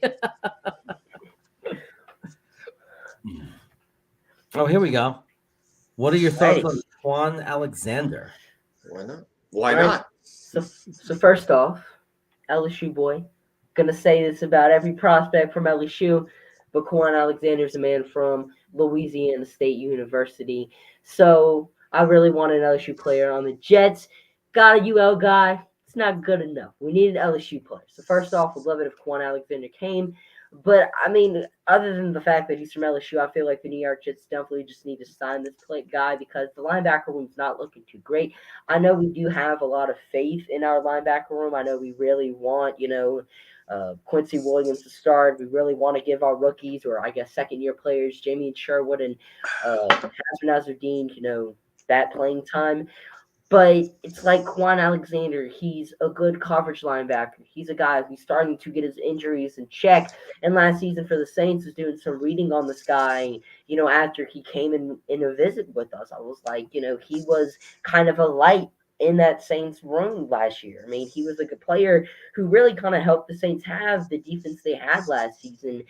And I just feel like he would be such a great player with the Jets. We have experience with them. We're not with them, but he has experience with our coaching staff, has experience in the system. So I feel like this would just be a great, addition for the New York Jets, especially we could get him for cheap too. If he's still out here, we'd probably call him on a cheap deal. But I mean, if he hasn't been signed by now, I don't really know if we're going to sign him. But I mean, I would personally love it if we brought in Quan Alexander. Well, that's all I got for you guys. Thank you guys for having me on. Appreciate all the comments. Captain to Kino, appreciate the kind words, man. But thank you guys for having me on. And deuces. Thanks, man. Take care. Great job. We'll have you on again soon. All right, see y'all. Take care. See ya. All right. I don't know. He sort of got cut off again, but this time by you instead of by a hand. He knows how to make an entrance, an exit. Too bad we had some more questions. I know you wanted one more question with him, but we'll have him back on. We'll get to answer those questions. And we'll talk about his thoughts on all these things. Yeah. But we have limited time with him. He's 14. Maybe that's why I had him on for the first hour because I knew. I said we'll get you on as early as we can, and we'll as the earlier we come on, the better it'll be. Maybe he might be. It might be better served to have him on a Friday night too sometimes because maybe he's allowed. There's an idea. When I was 14, I didn't have a bedtime kind of thing or a time I had to be lights out on a Friday. Oh, is that true? Yeah, I was always well behaved. I actually never had a curfew growing up. I never needed one. Wow. Well, I was the youngest. I mean, so by the time I was 14, 15, I didn't. I lived in the room downstairs. But I mean, so they didn't really track it when I went to bed, but it didn't matter. Like I went anyway because I was that kind of kid that just went to sleep because he was tired. So, you know. And now you're doing shows that start at 10 p.m. What happened? Oh, 7 p.m. Never mind. It's not I that know. impressive. Well, I'm on the West Coast, so I can get away with it now. Exactly. It works out really nice. Speaking of the West Coast, I'm drinking today a 394 Pale Ale from Ale Smith, made in San Diego, named after the late great Tony Gwynn, one of the best hitters of all time. So, cheers to the chat. Here's to you. Okay. You know, I don't only think safety is the position in need. I'm worried about middle linebacker, like depth at middle linebacker. I'm very concerned about that, and I'm very concerned about what happens if CJ's contract is not a friendly contract at the end of the season. So I'm not very worried because it's not like just because we don't have an excess of draft picks doesn't mean that we can't address it in the draft, and we don't know for sure that Sherman's not going to rise up and be incredible. So. Or somebody else. So we'll see. Yeah, for sure. I mean, so Mosley signed 5 years, $85 million, and one of those years rolled over because of him sitting out due to COVID, right? Mm-hmm. So yeah, it's still amazing that we traded away Blake Cashman, and now it's like, well, we could use a body at linebacker. Yeah, it's kind of funny how these things work. Not that we really would, but yeah, he's scheduled to make 16 million. Then the next 2 years, 17 million in each of those 2 years. So 17 million in 2023 and 17 million in 2024. But I do believe after this year is when the easier outs start to happen. So when I would see people say, "Oh, we got to get rid of Mosley," it's like, do you know what the ramifications of the cap hit would look like? It would be pretty horrifying. It looks like if we cut him after, let's see, after 2022, there's still, the cap hit is still pretty brutal. It's about 17. Is it 17? No, it's 20 million after if we were to give him a cap hit. After 23, it goes down to 3 million. After 2024, 1.5 million. So we got to keep him, looks like, past this year. I think we got 2 more years with him. Oh, I didn't realize that. We don't. I thought for some reason we were able to cut him without dead money. I was wrong. I don't think so. Yeah, I'm going through Spot Track right now. He's a free agent after 2024 because of that year rolling over. Okay. I didn't know his money was all guaranteed. It looks cap hit, dead cap. I'm looking at the dead cap hit. Yeah. And after 2022, it's 20.5 million. Wow, that's still too much. Yeah, we got to keep him. After 2023, it's only 3 million. After 2024, it's 1.5 million. Yeah, he's got those are the 2 years. So he's got 2 more seasons with us. He does. Yeah. So we have to accept that for 2 years. And that's why they're not panicking about it then, because they got plenty of time to worry about it and address it. That's like the only legitimately bad contract you could say that you could argue is a bad contract, really. I mean, they only have 9-10 players prior to free agency, I should say. I think they had 9 contracts that were $10 million a year or more, and that was it. So, yeah, it's only now we're really starting to commit some money to some players. And again, that's why when we sign these new free agent contracts, you're almost never seeing one that exceeds 3 years. That way you have that flexibility. Yeah. So Thomas Gannett has asked me, what does the flag? By the way, Thomas, welcome to the chat. I don't think I've seen you in here before. So welcome to the channel. I think I saw that you subbed already. If you hadn't, please hit the sub button. And if you like the content, please hit the like button. Hey, what does this flag say behind you with the Jets and Giants? That is my wife she roots for the Jets. Like, she wants my team to win. Don't get me wrong. But she loves Eli Manning. And, I taught her about football, and we would watch Jets and Giants games. And, the Giants, the first year when I taught her about football when we were together, they won the Super Bowl with Eli Manning. So she became a big Eli Manning fan. So now we are the house divided. And I saw this banner and thought it was just perfect. Like Giants, Jets, house divided. I said, I have to have it. Yeah, and my friend Art, one of the main guys, one of our officers in the Virginia Jets Fans Club, that's where we have our house parties. That's where we had our chili cook-off, and we've had all kinds of events over there. His wife is a Chargers fan. So they have the house divided flag in their house, but it's half Jets, half Chargers. And you should see their rec room and their bar. It is like half Jets, half Chargers. It's pretty amazing. Yeah. Different combo than Jets Giants for sure. So. Yep. Let's see what people are saying. I think that we are at that time. Let me just do one thing here. All right. Just told them. Let's see. I did see one question while you're doing taking care of some housekeeping. Yes. I saw one question. Name a player that would be a surprise cut. I saw one guy said Javelin Guidry. I think Ty Johnson and Michael P. Ryan are on the chopping block. If I put it this way, if I had to pick a player who I don't think will make the opening day roster that might surprise a few people, I think I would go Vinny Curry. I think there are just so many players here on this defensive line. It's going to squeeze somebody out. And I just don't have the confidence in him that he's going to be healthy from his condition that kept him out this past season. I think they might go with the youth. I think we'll give him a good look. And if he could contribute, great. But I got a feeling that Vinny Curry might be one of those last couple of cuts before opening day. Just a little different name. That's interesting. I mean, look, he's definitely got to earn a spot. There's no guarantee that he's got it. So, and Jeremy, you got to give Iowa my address. We got to work out that bottle of wine that I'm waiting on. See, I thought what Burnt Dice felt. So, but you're looking at it, so I don't know. What can I say? Yeah, I mean, the website has so many columns; it could be a little tricky. But that $3 million hit, I'll go back to it one more time. I'll try to make sense out of this. Yeah, on a mobile phone, it looks a little bit funky.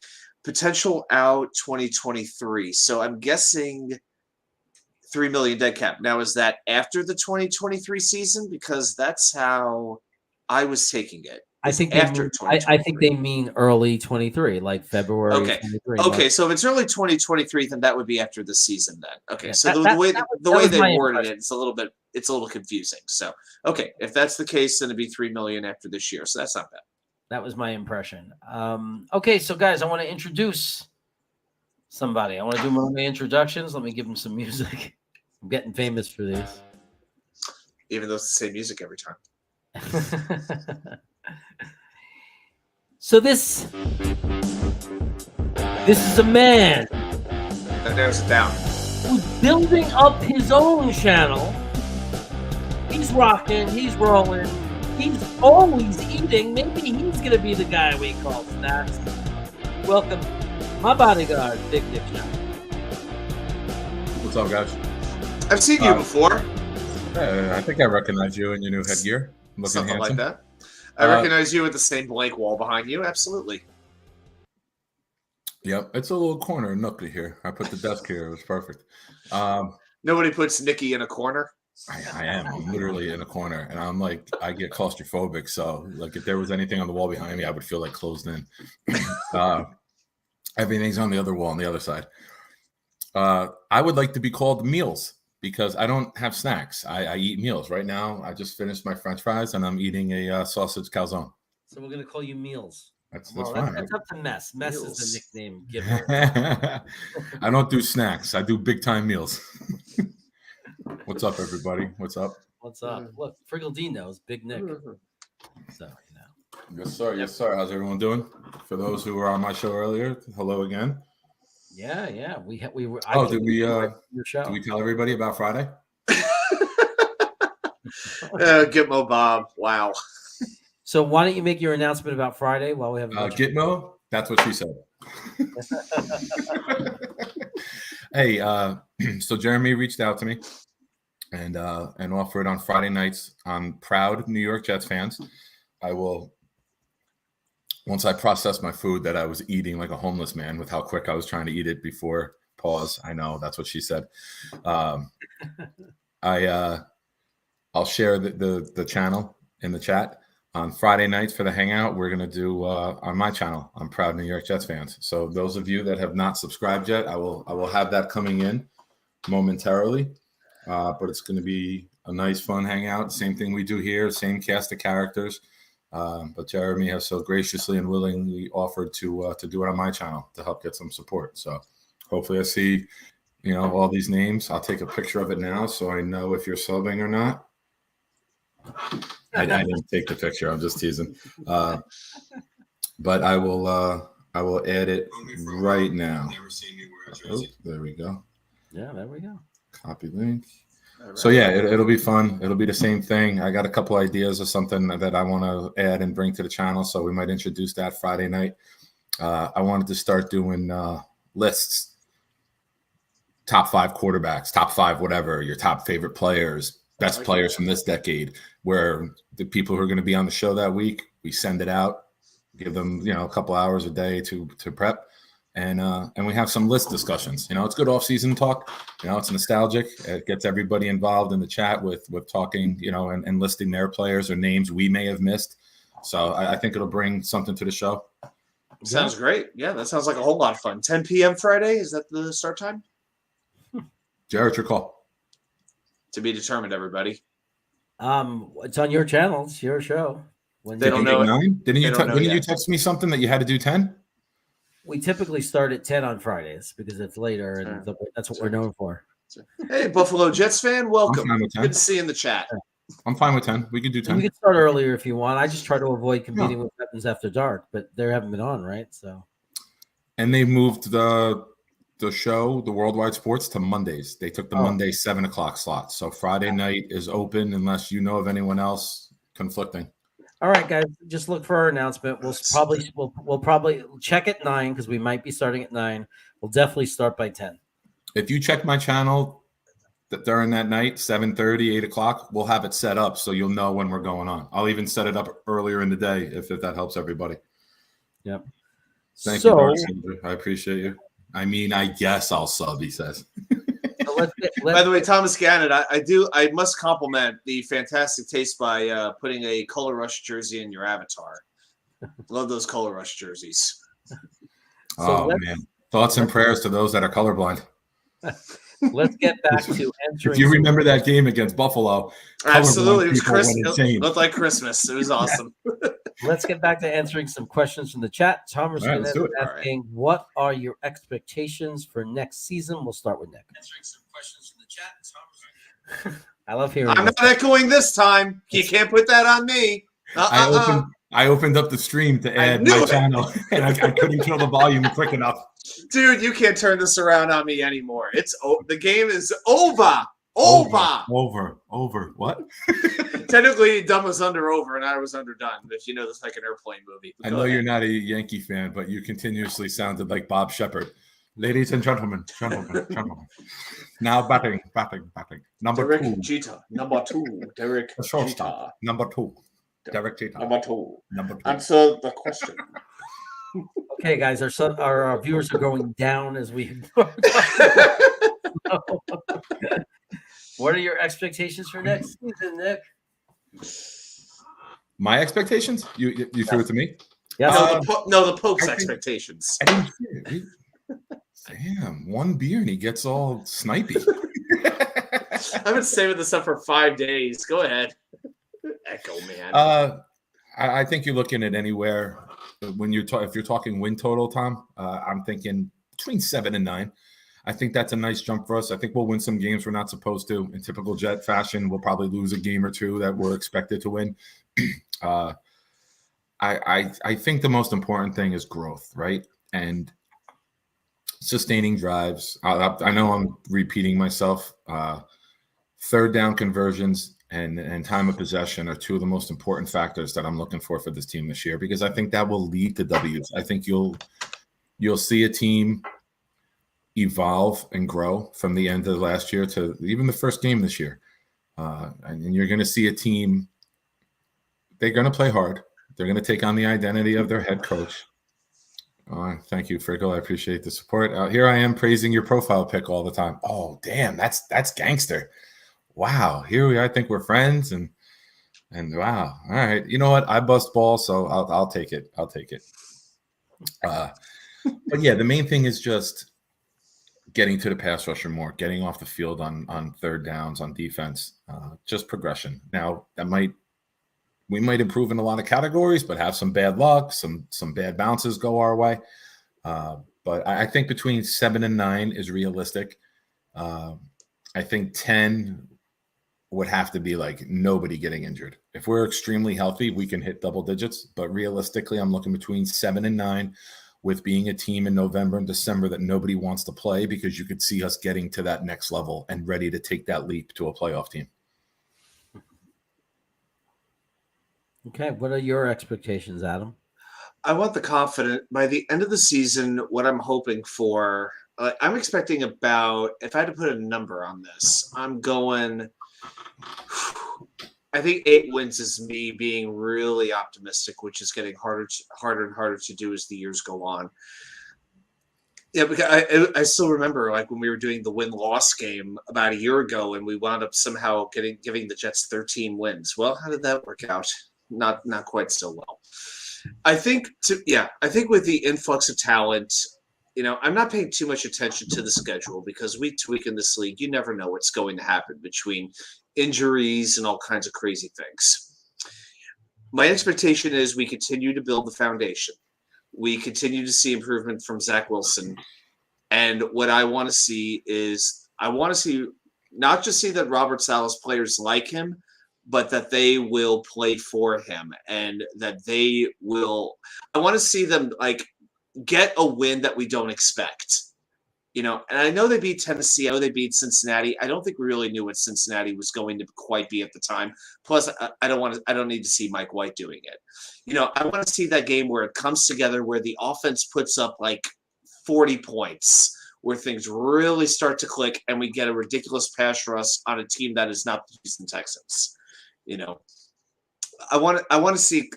I know it's a cliche, complementary football. The offense, the defense, I want to see that huge Sauce Gardner interception that he takes back 30, 40 yards. That gives us only about a 20-yard field to get a touchdown. Instead of starting with like 80 yards to go, like we did last year when we had statistically the worst starting field position in football. Let's see the defense help the offense help the defense, and let's just see Saleh orchestrating the whole thing. Mike LaFleur up in the booth from the beginning of the season. Right there, that adds about 3 wins right there because Mike LaFleur will be in the booth to start the season as opposed to on the sideline, right? So right there, we should be optimistic. So, yeah, by the end of the season, I want to be in the hunt graphic. I want to be in contention for a playoff spot, I would say by mid-December. If we fall a little bit short, with like 7 wins, 8 wins fall out with 2 weeks to go, okay, that's a good jump from last year, and I could take that. But I cannot have the season be over by Thanksgiving this year, let alone Columbus Day, which is what we're used to. Okay. So here's my thing. Before we even talk about record or game or predictions or wins and everything like that, my expectation is that we are going to be a very, very competitive football team that nobody checks off as an easy win. So I want to establish that early in the season. I want to make sure that when they see Jets on the schedule, there's no more that's a win for us. I want it to be by week 4 or 5, people wake up and they start to see, oh boy, we got ourselves a game on Sunday. We need to, and then by week 10 to 15, I want teams to really stress and say, like I want the conversations to sound like, guys, we can't overlook this team. You know what I mean? Look at them. They're really good. They're really good. And I don't at this point I'm where Jets by Jimmy was last year. Jets by Jimmy last year was already saying, I expect them to win, and that's my right as a Jets fan, and there's no reason we should lose, and we got the roster and we should win. Well, that's me this year. That's how I feel this year. We have the talent that I will not lower my expectation. I expect to be a team that competes week after week, and I expect every once in a while for us to kick some tail and beat some people up and light some people up. And I don't know what that's going to translate to record because we have a lot of young guys who might not know how to close out games yet. We got a lot of people that have got to gel. We don't know how big Zach Wilson's step forward is going to be. And we don't know about a lot of people coming back, right? There's a lot of question marks. Not a lot. There's a bunch of important question marks. Zach Wilson, what kind of step is he going to take? That's a question mark. Becton, as much as I love him and believe in him, I can't deny that Becton is a question mark. Denzel Mims, question mark, because a wide receiver will go down this season. Is Denzel Mims going to be able to step into the X and the Y and deliver for us and be that guy? Because we might need him to be that guy. So that's a question mark. And then all the draft picks and who's going to work out and who's not going to work out. Are they going to work out? There's questions. But that aside, Laken Tomlinson's not a question mark. And Elijah Moore and Corey Davis aren't question marks. And Sauce Gardner, to me, is not really a question mark. And Carl Lawson coming back healthy, a little bit of a question mark. But all these things, some of them are going to go right. And now it's the second year in the system on both sides of the ball. To me, we must be a competitive football team. We must not be a joke that gets blown out of games. We must come in there and we must be fire. And what, again, if as long as that December, that first Sunday in December, we show up as in the hunt, I'm okay. Competing every week in the hunt. And everything better than that is just cherries on top. I'm going to give you one more expectation, and I really want this. I want to be 500 or better against the AFC East. I am sick and tired of losing these division games, of being the laughingstock of this division. I'm sick of having to think to myself, well, gosh, we haven't beaten the Patriots since the Eric Decker walk-off touchdown in Todd Bowles' first freaking season. I'm sick and tired of it. I don't expect us to be a better team than the Buffalo Bills. That is not a fair expectation. But you know what? I believe we have better talent than the New England Patriots. We may not have better coaching. We may not. But we have the talent. And if Robert Saleh wants to show me something, beat the New England Patriots, and we are no longer their freaking homecoming game. I'm sick of being the butt of a joke. And Richard Seymour last year pissed me off so good. He really, really did. I don't want to be anybody's homecoming game ever again. So you want to make a difference, that is what you do. Start winning division games. How to get that out?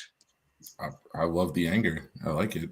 I am angry. I'm tired of feeling like I'm being bullied by the rest of the NFL fans. I'm tired of being being bullied. You know, I'm sick of it. Oh, you mean what the chat is doing to me in the last 15 minutes? I completely understand. I haven't noticed anything. I don't know. It seems normal to me. Iowan had a good one. Nick is just an oversized kid with a beard. I'm not even going to reply because he's right. Like when I go to my sister's house and we have dinner, I sit over with the kids. Like Chris, I feel good. Chris, I'm good. I promise, I'm good. You know what? I like when other people show a little. I've had anger issues in the past, so I like that I could be like the cool, calm, copacetic one, and then you can go on the rant. It makes life easier for me. I feel like Jeremy's the calmest one. He's the one who brings the chaos. Yeah. I always keep my blood pressure medication near when we're doing Jets podcasts. You never know when you're going to need it. Somebody says, Vernon, wait a minute. You need blood pressure medication during the podcast. What the hell do you do during the games? So we are going to get double dip before. Oh my gosh. We're going to get the expectation of one more person right now. And where's my cool music? Hold on 1 second. Wait, you have cool music that you don't use for us? No, it's not. I don't know if it's cool. It's just more his vibe. You know what I mean? I think we got the slow jam coming out, or maybe it's some polka music. One of the like Chicka Chicka Bow Wow. So it's gonna be like some Pornhub.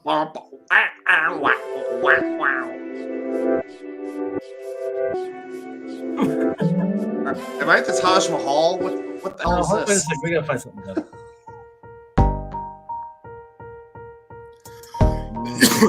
This is Tom Hanks in Big when he's dancing on the keyboard. Ladies and gentlemen, the fastest growing YouTube content provider in the world. Fastest, and congratulations because he has hit 1,000 and he's my friend, Buffalo Jets fan. Wow.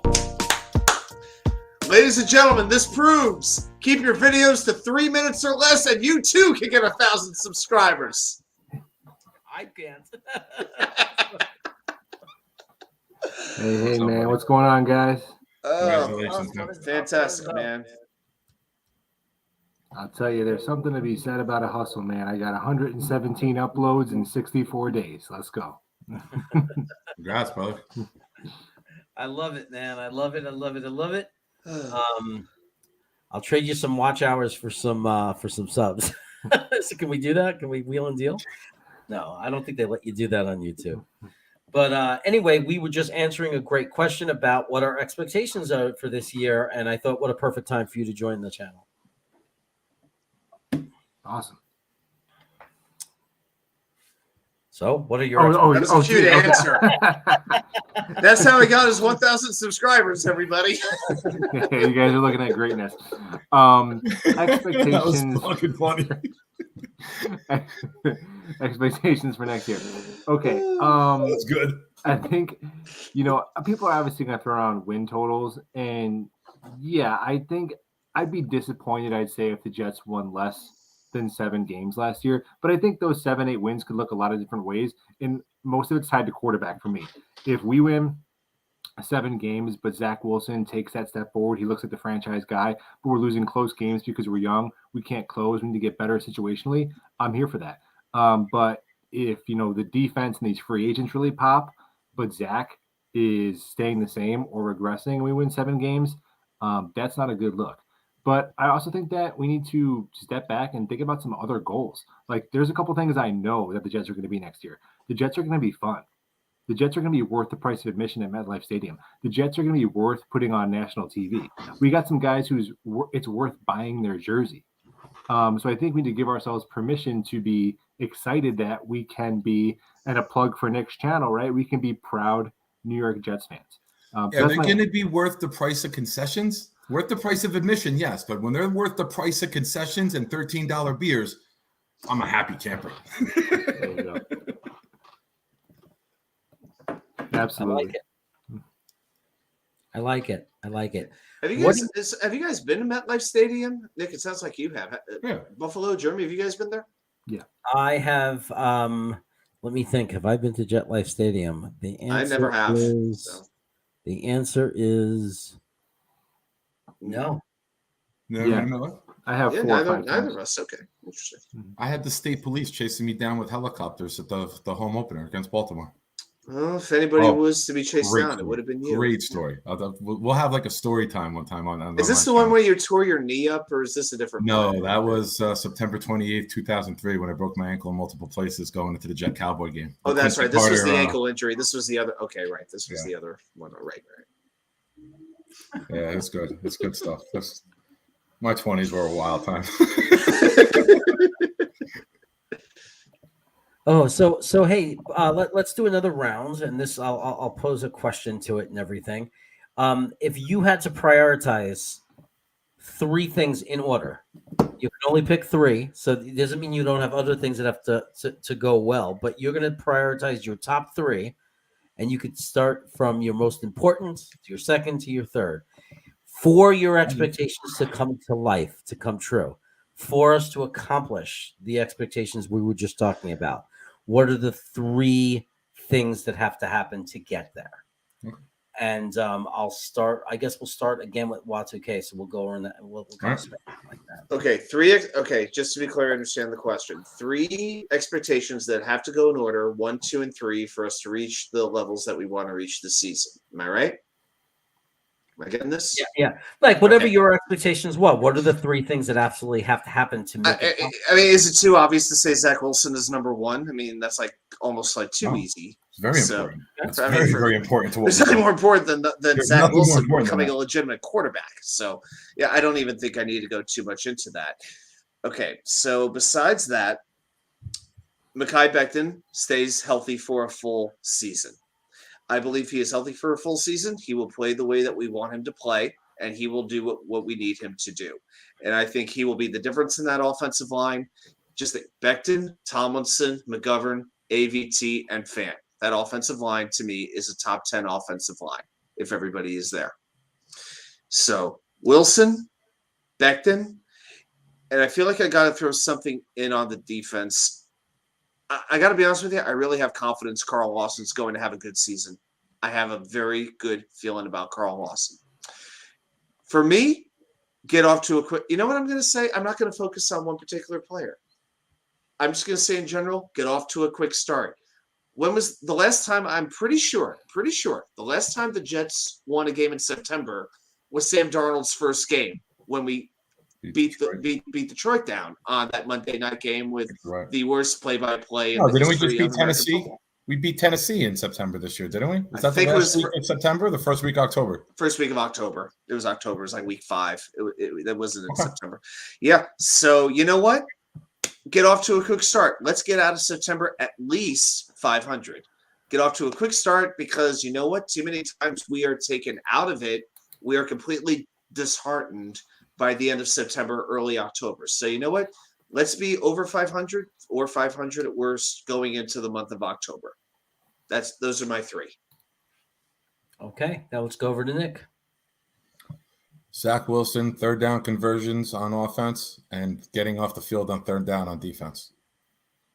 We spent too many third downs allowing long conversions last year. We had too many third downs that we couldn't convert because they were too long. If we're going to swing the game, I guess it kind of adds time of possession to both of those, right? So that would be one of those things that I think are very important, as you guys have heard me say time and time again. So yeah, Zach Wilson's progress. Basically everything I'm saying is progression on both sides of the ball. Convert third downs, keep the defense rested, get off the field on third down, and get the offense back on the field. And let's put pressure on the other team instead of their defense like sitting there suntanning, waiting, because the offensive drives are so long on the other team. So yeah, third down conversion rates, third down stop rates, which I know it's big blanketed, but those are very, very important statistics. It helps with time of possession, keeps your defense rested. It keeps their defense on the field. It means that we're getting to the quarterback on third downs. It means we're getting turnovers. It means we're converting. It'll show big boy football. It'll show we've arrived. When we're getting stops and we're converting third downs, it's going to be a lot of fun. You saw that stadium during the Cincinnati game. I said it earlier on my show. You heard that stadium. Jets fans are clamoring and waiting and cannot hold the excitement in of being able to walk out of that stadium with no voice and hugging people that you've sat next to for years because we won back-to-back home games. Then we're winning games with winter jackets on. Like crazy shit that we haven't experienced in a while. Hey, what's up, Clutch? I saw you say hello. What's up, buddy? Yeah, we were actually, and I actually looked it up while you were speaking. Last year, our offense, when we had third down on defense, the offense got converted to third down 44% of the time. That's 27th in the league. That's putrid. That leads to 32nd defense. Thank you very much. When your offense can't convert third downs, you're back on the field, which makes you the 32nd defense because you're exhausted. And that's when the opposing team has about 40 minutes of possession, which happened a couple of times last season. Do we need to run down the games? No, I don't think so. We don't have that much time. The sun will be rising here on the East Coast soon. So going to we'll come around the wheel. I will go now and talk about my 3. The first, number 1, is health. We can't have a lot of injuries. We got to stay healthy, at least average. It's like I understand there's going to be injuries, but it can't be the biggest acquisition we made last year that was going to be the key and focal point of our entire defensive line and our left tackle. It can't be that. So that would be number 1 for me. Number 2 is obviously the Zach Wilson step. Progressing and taking a nice step forward in his career as where he stepping forward from where he left off this season, the last 6 games. If he could step up from that Zach Wilson, so now he eliminated the mistakes, and now on top of that, he's starting to get that rhythm, which is going to involve teammates' help, but get that rhythm, be more consistent, hit the short and the long passes. That's going to be critical to us being a very competitive team. And then the number 3 thing that I'm going to say is that our coaching staff takes a step forward. I think our coaching staff got off to a rocky start, having our offensive coordinator in the box, LaFleur being in the box, being creative from the get-go, and our defensive coordinators now coming in with a little bit more experience and learning how to use his guys and making sure they know what they're doing and where they're supposed to be in the system. So those would be my top 3 things that would be necessary for us to be competitive and to be a team that people fear instead of laugh at next year. It's valid. Good takes by everybody.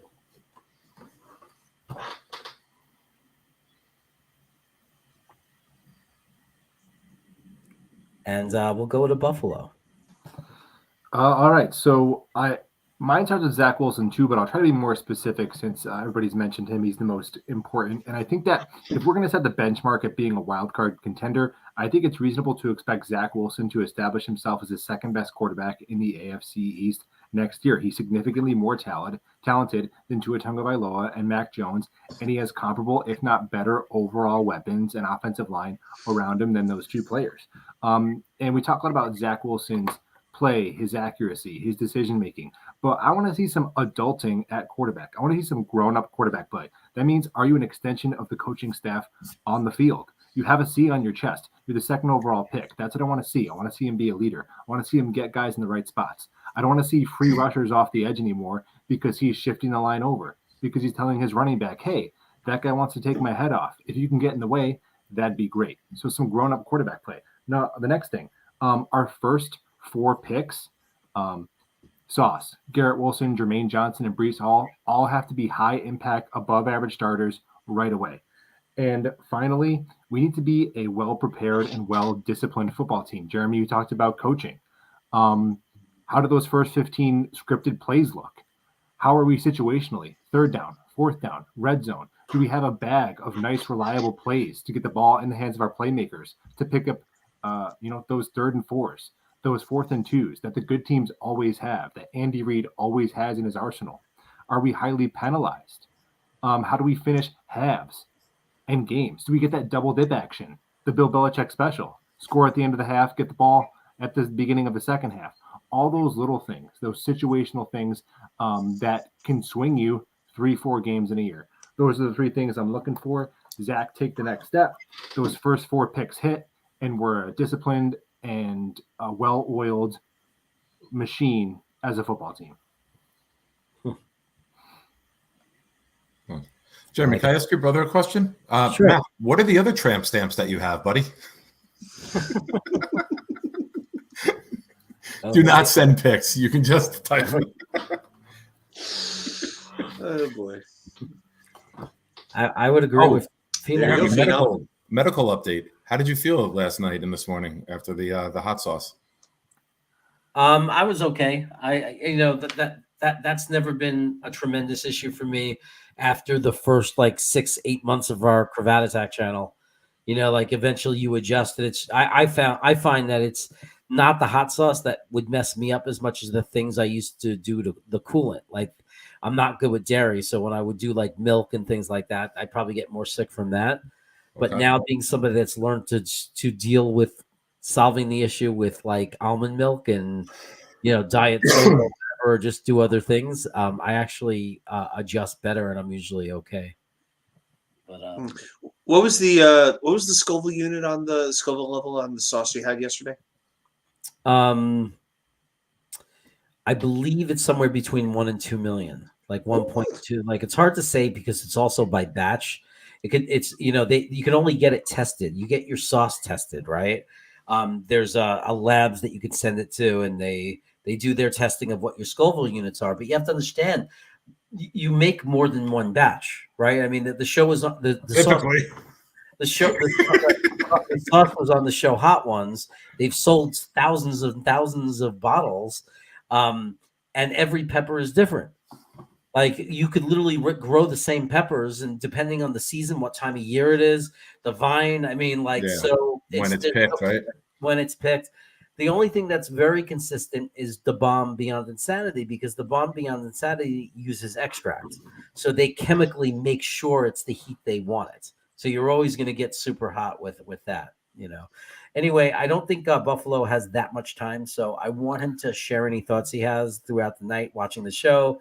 If there's any thoughts you want to share, and then talk about your channel a little bit, go ahead.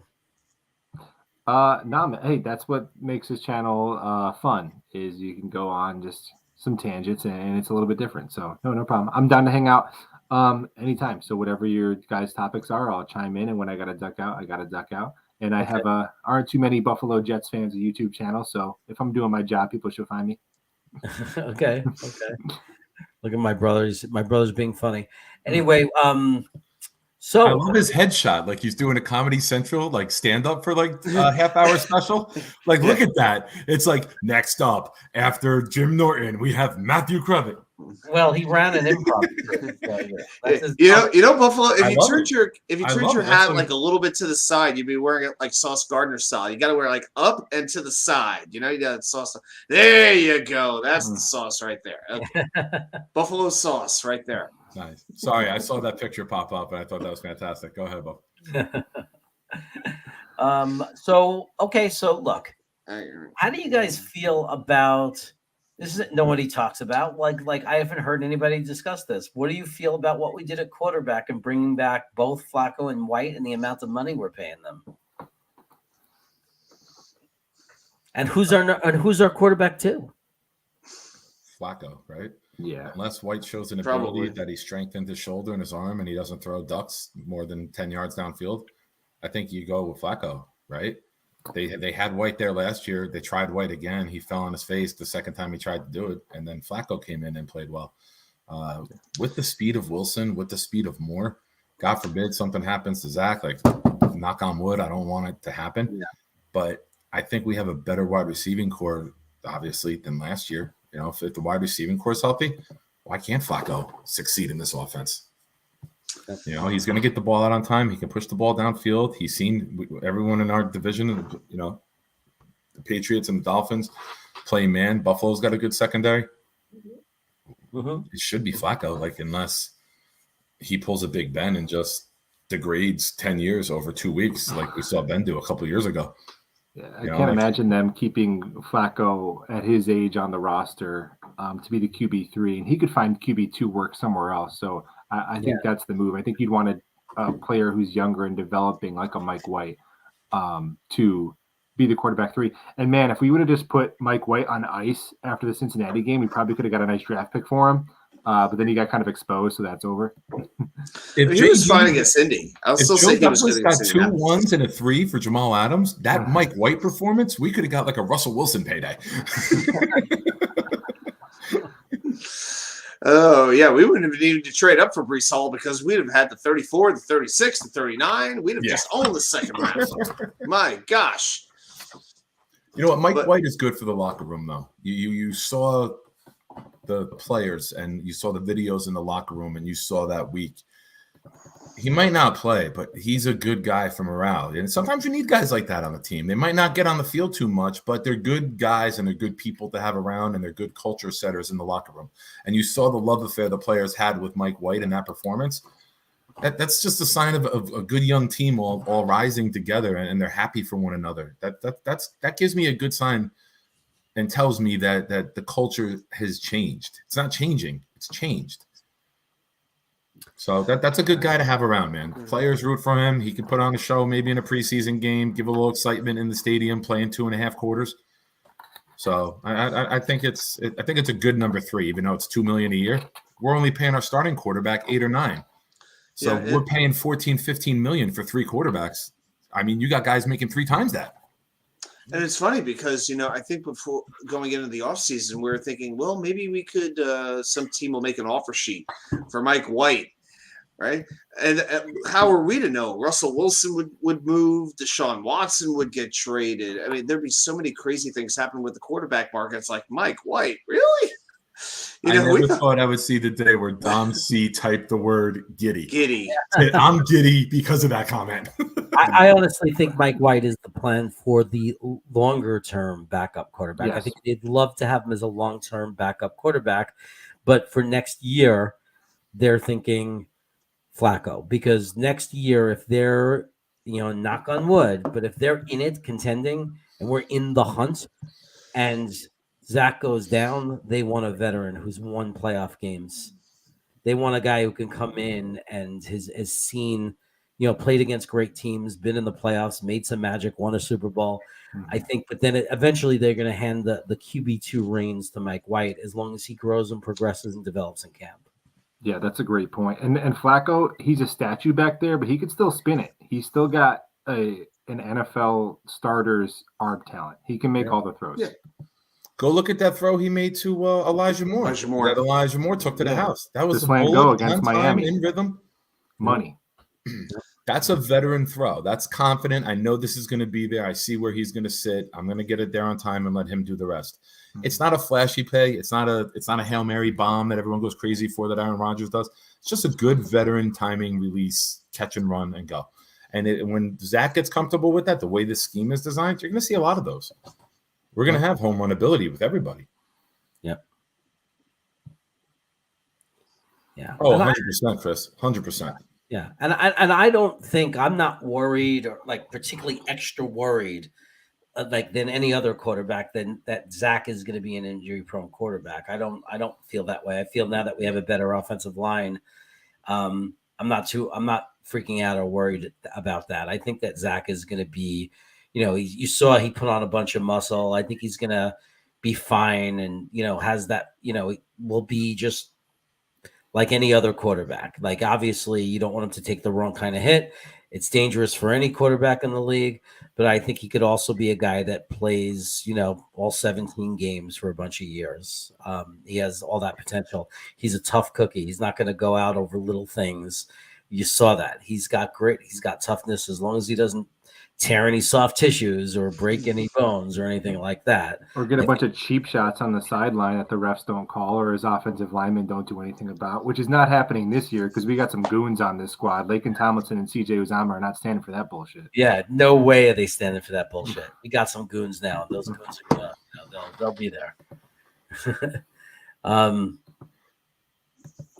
I know it's premature, but try to give us your on the bubble guys.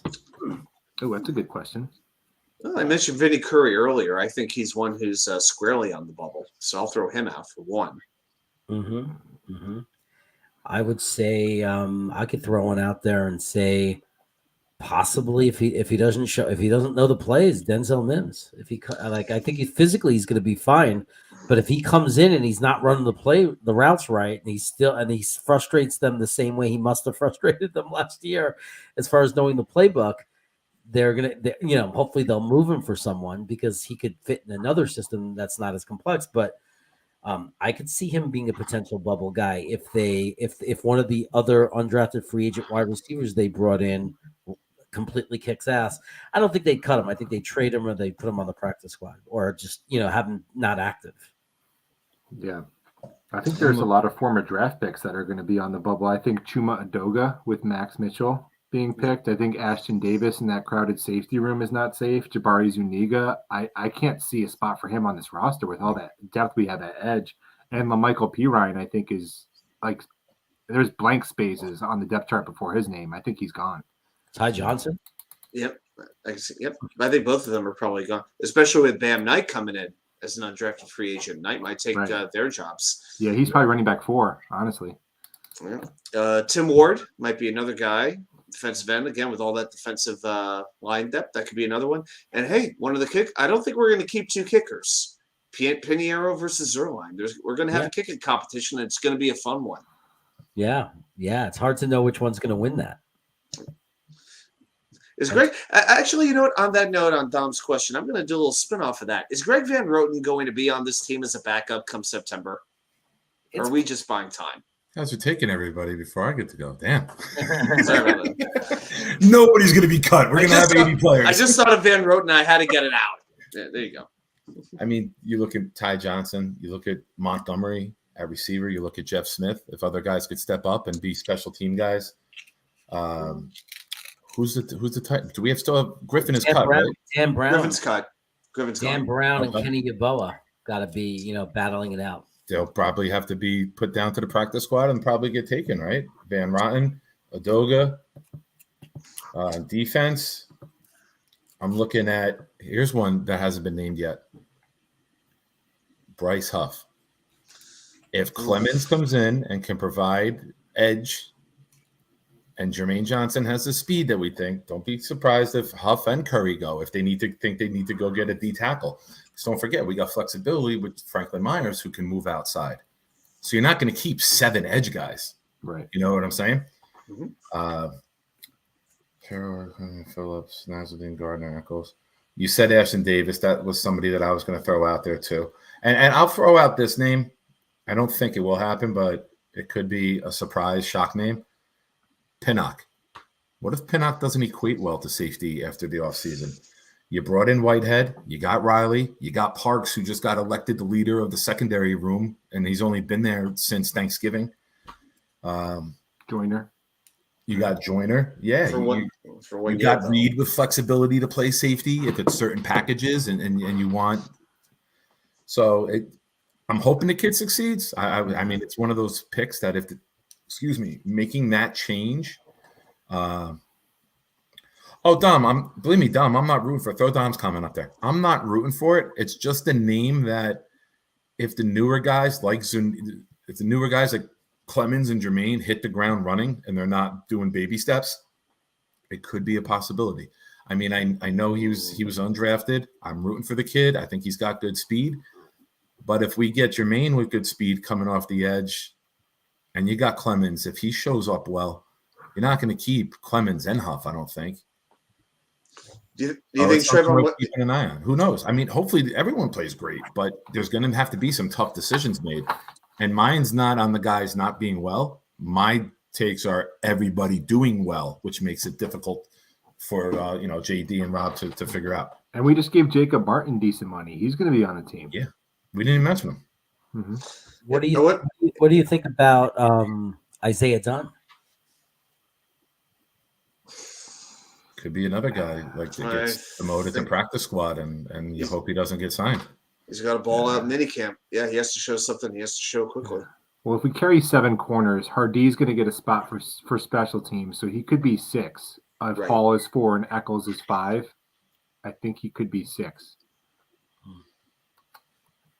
Yeah, I think Trevon Wesco. I don't know about him, man. We kept Nick Bowden at fullback, who I like, and We got Rucker that can do that, though, right? Yeah, we've got Rucker. exactly. I mean, and we know who we signed at tight end. We drafted one. We still have Kenny Yeboah. I think we're running out of space here for Trevon Wesco. If they let him go, I wouldn't be shedding any tears. No, he's kind of a guy without a position, honestly. I want Bowden to get a little more playing time. I thought he made a really good difference, like specialty. Go back and watch the Braxton Berrios kickoff touchdown return, and watch the block that Nick Bowden put on that return. It opened it right up.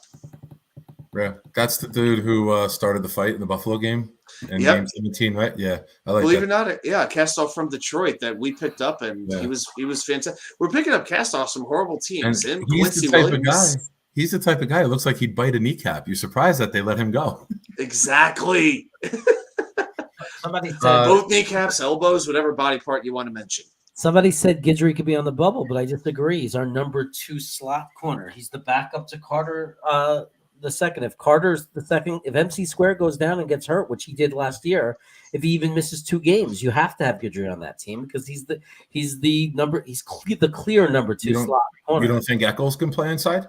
Or even Not as good as Guidry. Really? I like Guidry on the inside. Guidry's good. Okay. He's not even a lower tier player. He's a backup for us because MC Square is so good. But Guidry is a middle of the road. I don't know, slot corner. He's pretty good. Okay. And he's young. He got much better second year. He might get even better his third year. Let me address Tigo. Tigo, I'm not picking Pinnock to fail, but when you go 4th amongst 4 people and 20 names were mentioned already, you got to go outside the box on guys who potentially. But when I said it, I said, if Pinnock doesn't adjust well, I think he will. I think he's going to be a very good player for us. But when you look at all the positional flexibility that we have, you're looking at a guy trying a new position with a lot of guys who've played these positions their entire life. He's got some work to do. So I don't think it's a given that we think he's going to unseat guys who played safety for many years.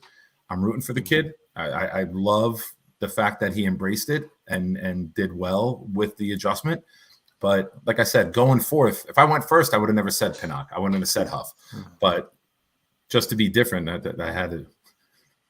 There's not a lot of guarantees at safety. The only guarantee at safety is that Jordan Whitehead is starting. Other than that, it's a bunch of dudes who are just thrown to the wall and seeing what sticks. I still like LaMarcus Joyner. I liked him last year. I liked him this year. I know it's only 1 year.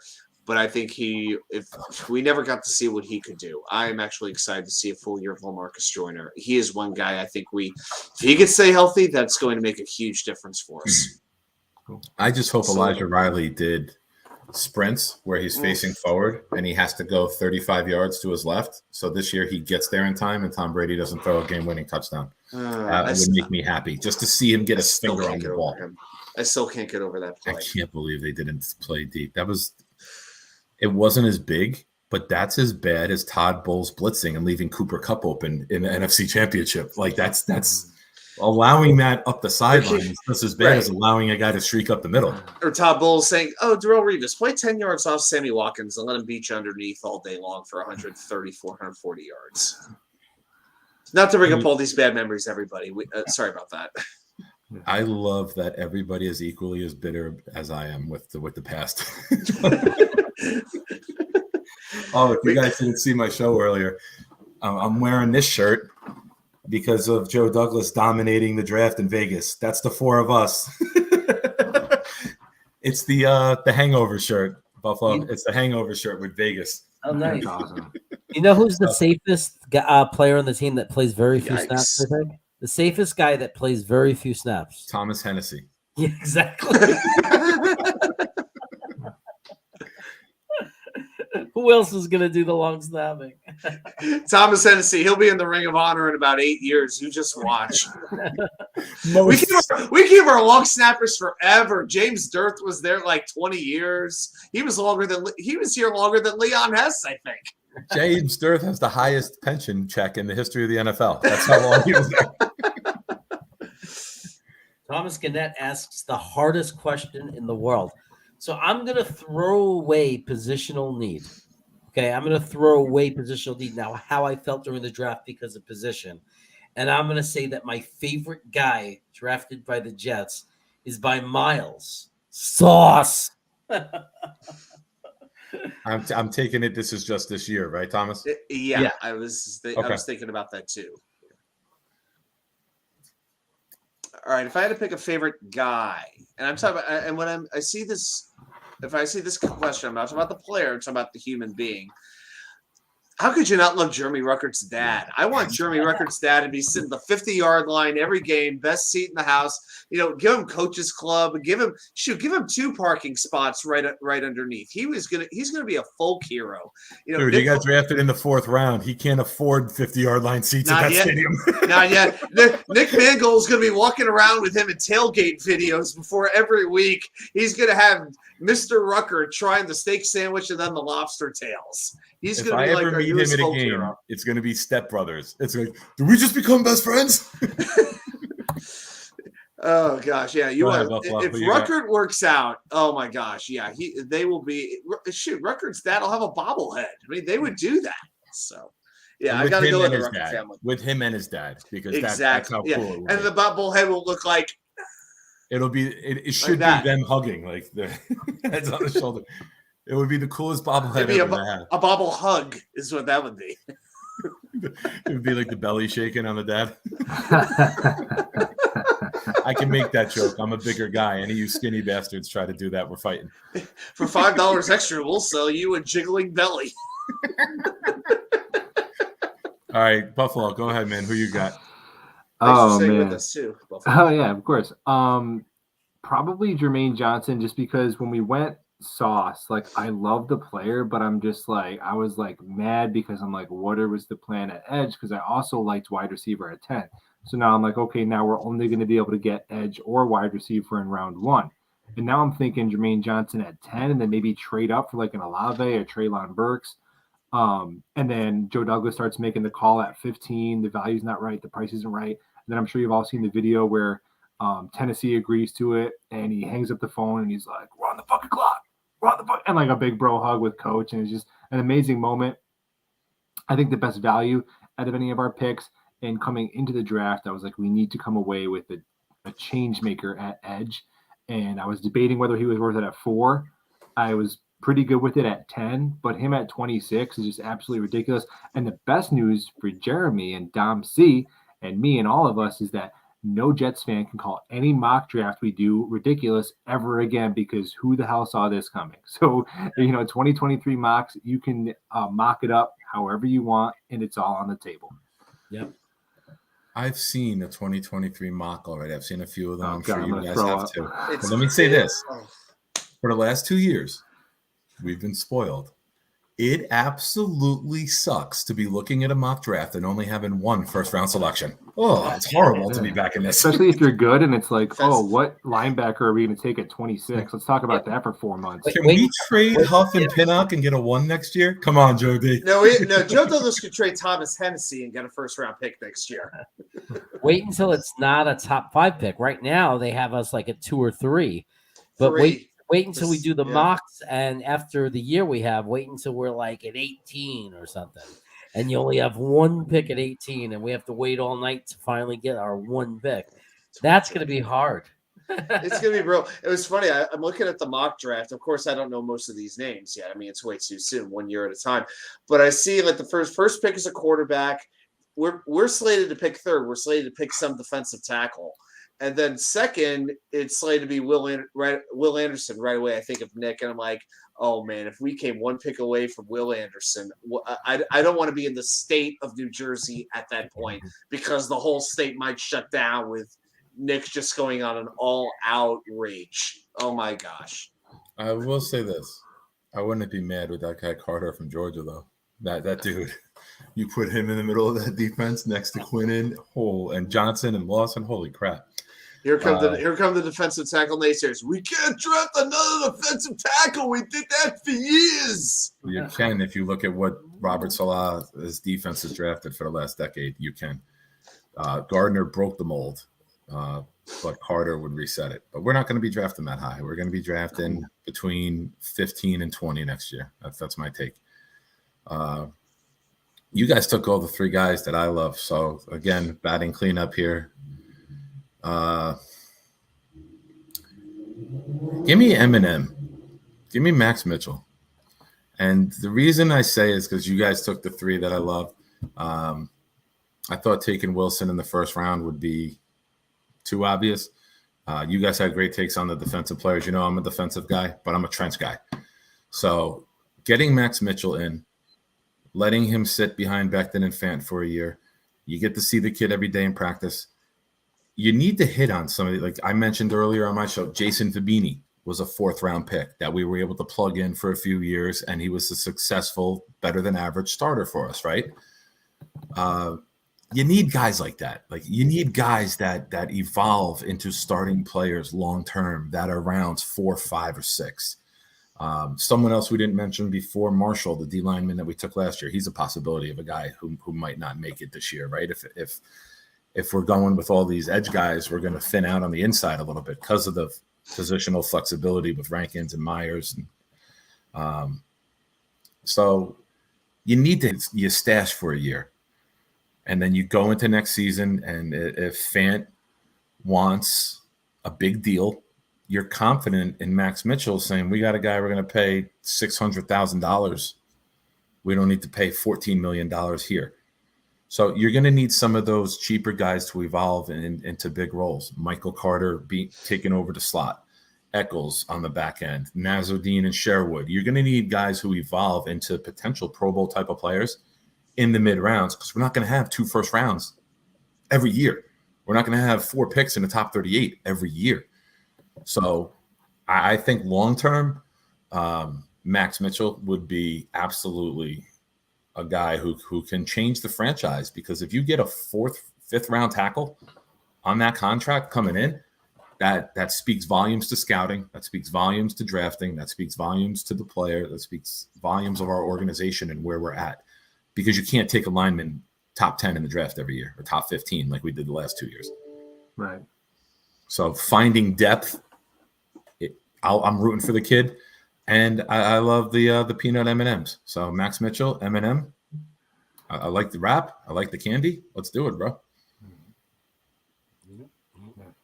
It's a great point on like having a pipeline of guys that so that way it's not like an off season where we're like, oh my God, right guard, what are we going to do? No, you know what you're going to do because you have a guy who's been there for 2 years. You watch him in practice. You know he's ready. and you plug them in. What do good, successful companies do? They promote from within. You know what you have next in line. And this goes to showing that we're starting to draft well, because 3 years ago, Max Mitchell would be starting right away.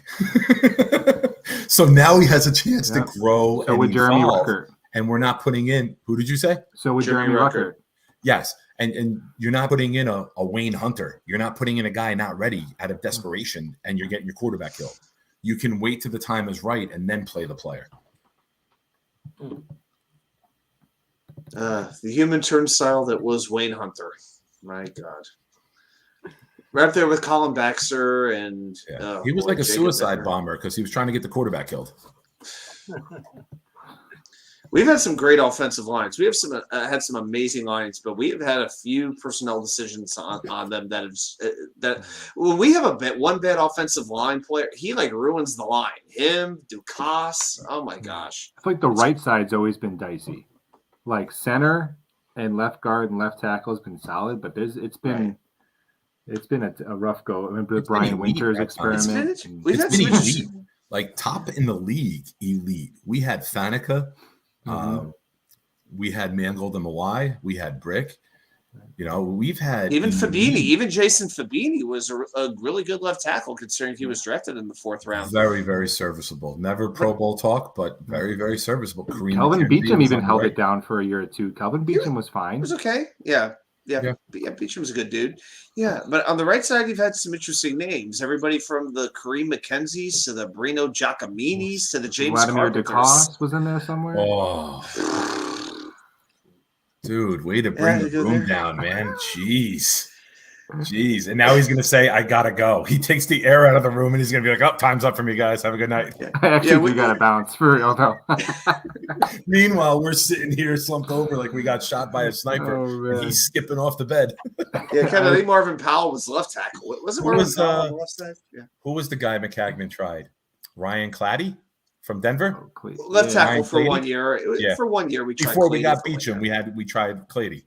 Right. I'm saying the name wrong. Forgive me, but it's not a name if remembering. It was worth a shot. It was almost like, who did Joe Douglas get right after he was hired? Well, Demarius Thomas. The center, Khalil. Right, Khalil. Yeah, it was from Panthers who retired. Same basic idea. Yeah. It was worth a shot. But with Douglas, it was after free agency and see what sticks. Throw that baloney and see what sticks. That's what Ryan Khalil was. This is desperation hall. Yeah, not much stuck. All right, gentlemen. Have enjoy the rest of your night. I'll be talking to y'all soon. Thanks, man. Good, sir. Right, see you, buddy, guys. I'm actually in the same boat as Buffalo. I think that we got to wrap it up so I can spend time with my wife. Because Thursdays are a busy night for me as well, Adam too, because we got the Green Bean Show. So hey, man, that's a great night tonight. I want to thank everybody in the chat. Thank you for coming. Thank you for spending all this time with us. Thanks for all your great questions. We keep adding new people over the last couple of weeks. It's amazing how many active people we had in the chat that we didn't even know. Thanks, Dom C, for hanging out in the chat. Look forward to our Sunday show where we're going to break down and do analysis on all the undrafted free agents. We might even look at some tape. So we'll get to know the undrafted free agents better. And Nick, Friday night, we will be on Proud New York Jets Fan. If you have not put the link in again, if you guys have not subscribed, anybody who wants to hang out with us on Friday night, please make sure you subscribe to Nick's channel. We're going to be alternating the Friday night show. So really, just to be flat out honest, I don't know if I can maintain 3 a week consistently because I don't know. I got to kind of have to, be a husband too. So this will give me the opportunity to sometimes allow Nick to have other people on the panel and take Friday nights off and vice versa. So, so that's going to be something that to consistently be as part of our Friday night show and Friday night hangout, you're going to need to be subscribed to Nick's channel so you know where to find it. So make sure that you do that. And guys, any last words, any parting words you want to say before we say goodnight? Hey, thanks everybody for hanging out with us tonight. We waited 4 months for this day. Now we got to wait 4 months for the season to start. So one era ends. We know what this roster is going to look like, and actually about a week from now, we should have a schedule in place. Right about a week from tomorrow, I think. So, hey, this is it's been a tough ride for us for a long time, but this is the beginning of the ride up. We're on that steady uphill climb. Let's enjoy it together, and let's see how high it can go. And we'll be able to look back on these days and laugh about it. It'll be worth it. Yeah. Thank you to everyone in the chat. Thank you to everyone who jumped over to my channel and subscribed there as well. We'll have some fun on Friday night. We'll have some good discussions. We're going to start putting some things together called Jets Lists, where we list our favorite players, our favorite teams in franchise history, coaches, quarterbacks, everything. We're going to cover it all. It'll be some fun discussion where we give our lists, and then you guys in the chat, you can join in too with players that we forgot or players we overrated. So it'll be some fun discussion. It'll trigger some good times in the chat and on air, of course. Rob D, thank you, and thank you everyone else who subbed tonight. I appreciate it. Follow us on Proud New York Jets Fans on Facebook. My name is Nick Shine Jr. on Facebook. I don't post much sports stuff publicly because I don't want other fans coming in and chiming and getting me angry. So that's another reason I created the Jet group. I saw Adam's face when I said it. So there's a couple Jets groups I'm involved in. I'll be posting the links there. We'll be tweeting it out. And thank you, everyone. Jeremy, as always, thank you. Adam, pleasure talking to you multiple times tonight. Like I said, I talk to you two guys more than anyone else in my life right now. So good times, guys. Thank you. Thanks, guys. I appreciate both of you on the panel, man. Love what this channel has become because of you guys. Thank you so much. And we will see you on Friday, everybody. Maybe me and Adam will see you tomorrow. I'm a Green Bean Jets fan. And that's about it. I will wrap it up with this. I would regret it if people look back at the first episode and you weren't on it. Yeah, well, I like that. It's called forward thinking. We have one of the worst beats in the world. We do. Our beat is horrible. Connor could shove that article up his ass. And then I went to that game, and I was like, this is the greatest team I've ever seen in my life. I'm a Jet fan. This is going to be the greatest run ever. Yeah. No, because if they take Aquanu, I'm not complaining. Joe Douglas is the king of keeping shit close to the vest. A 2, a 4, and a 6 for Darnold? Did the Jets really ruin Sam Darnold, or did Sam Darnold just suck all along and we were just trying to talk ourselves into it? And Hamilton is a player who can potentially make a very big impact. And suddenly here we are today. You can't get rid of it. Right. It's like a plague. Joe Douglas was hired because he's not those general managers. Okay, Luscious. Somebody is going to fall just like Elijah Moore did, just like Michael Carter did. What would, if you had one sentence to say to Joe Douglas, what would you say? So you would say, you had me at hello, and then give him a big old wet one right on the smack.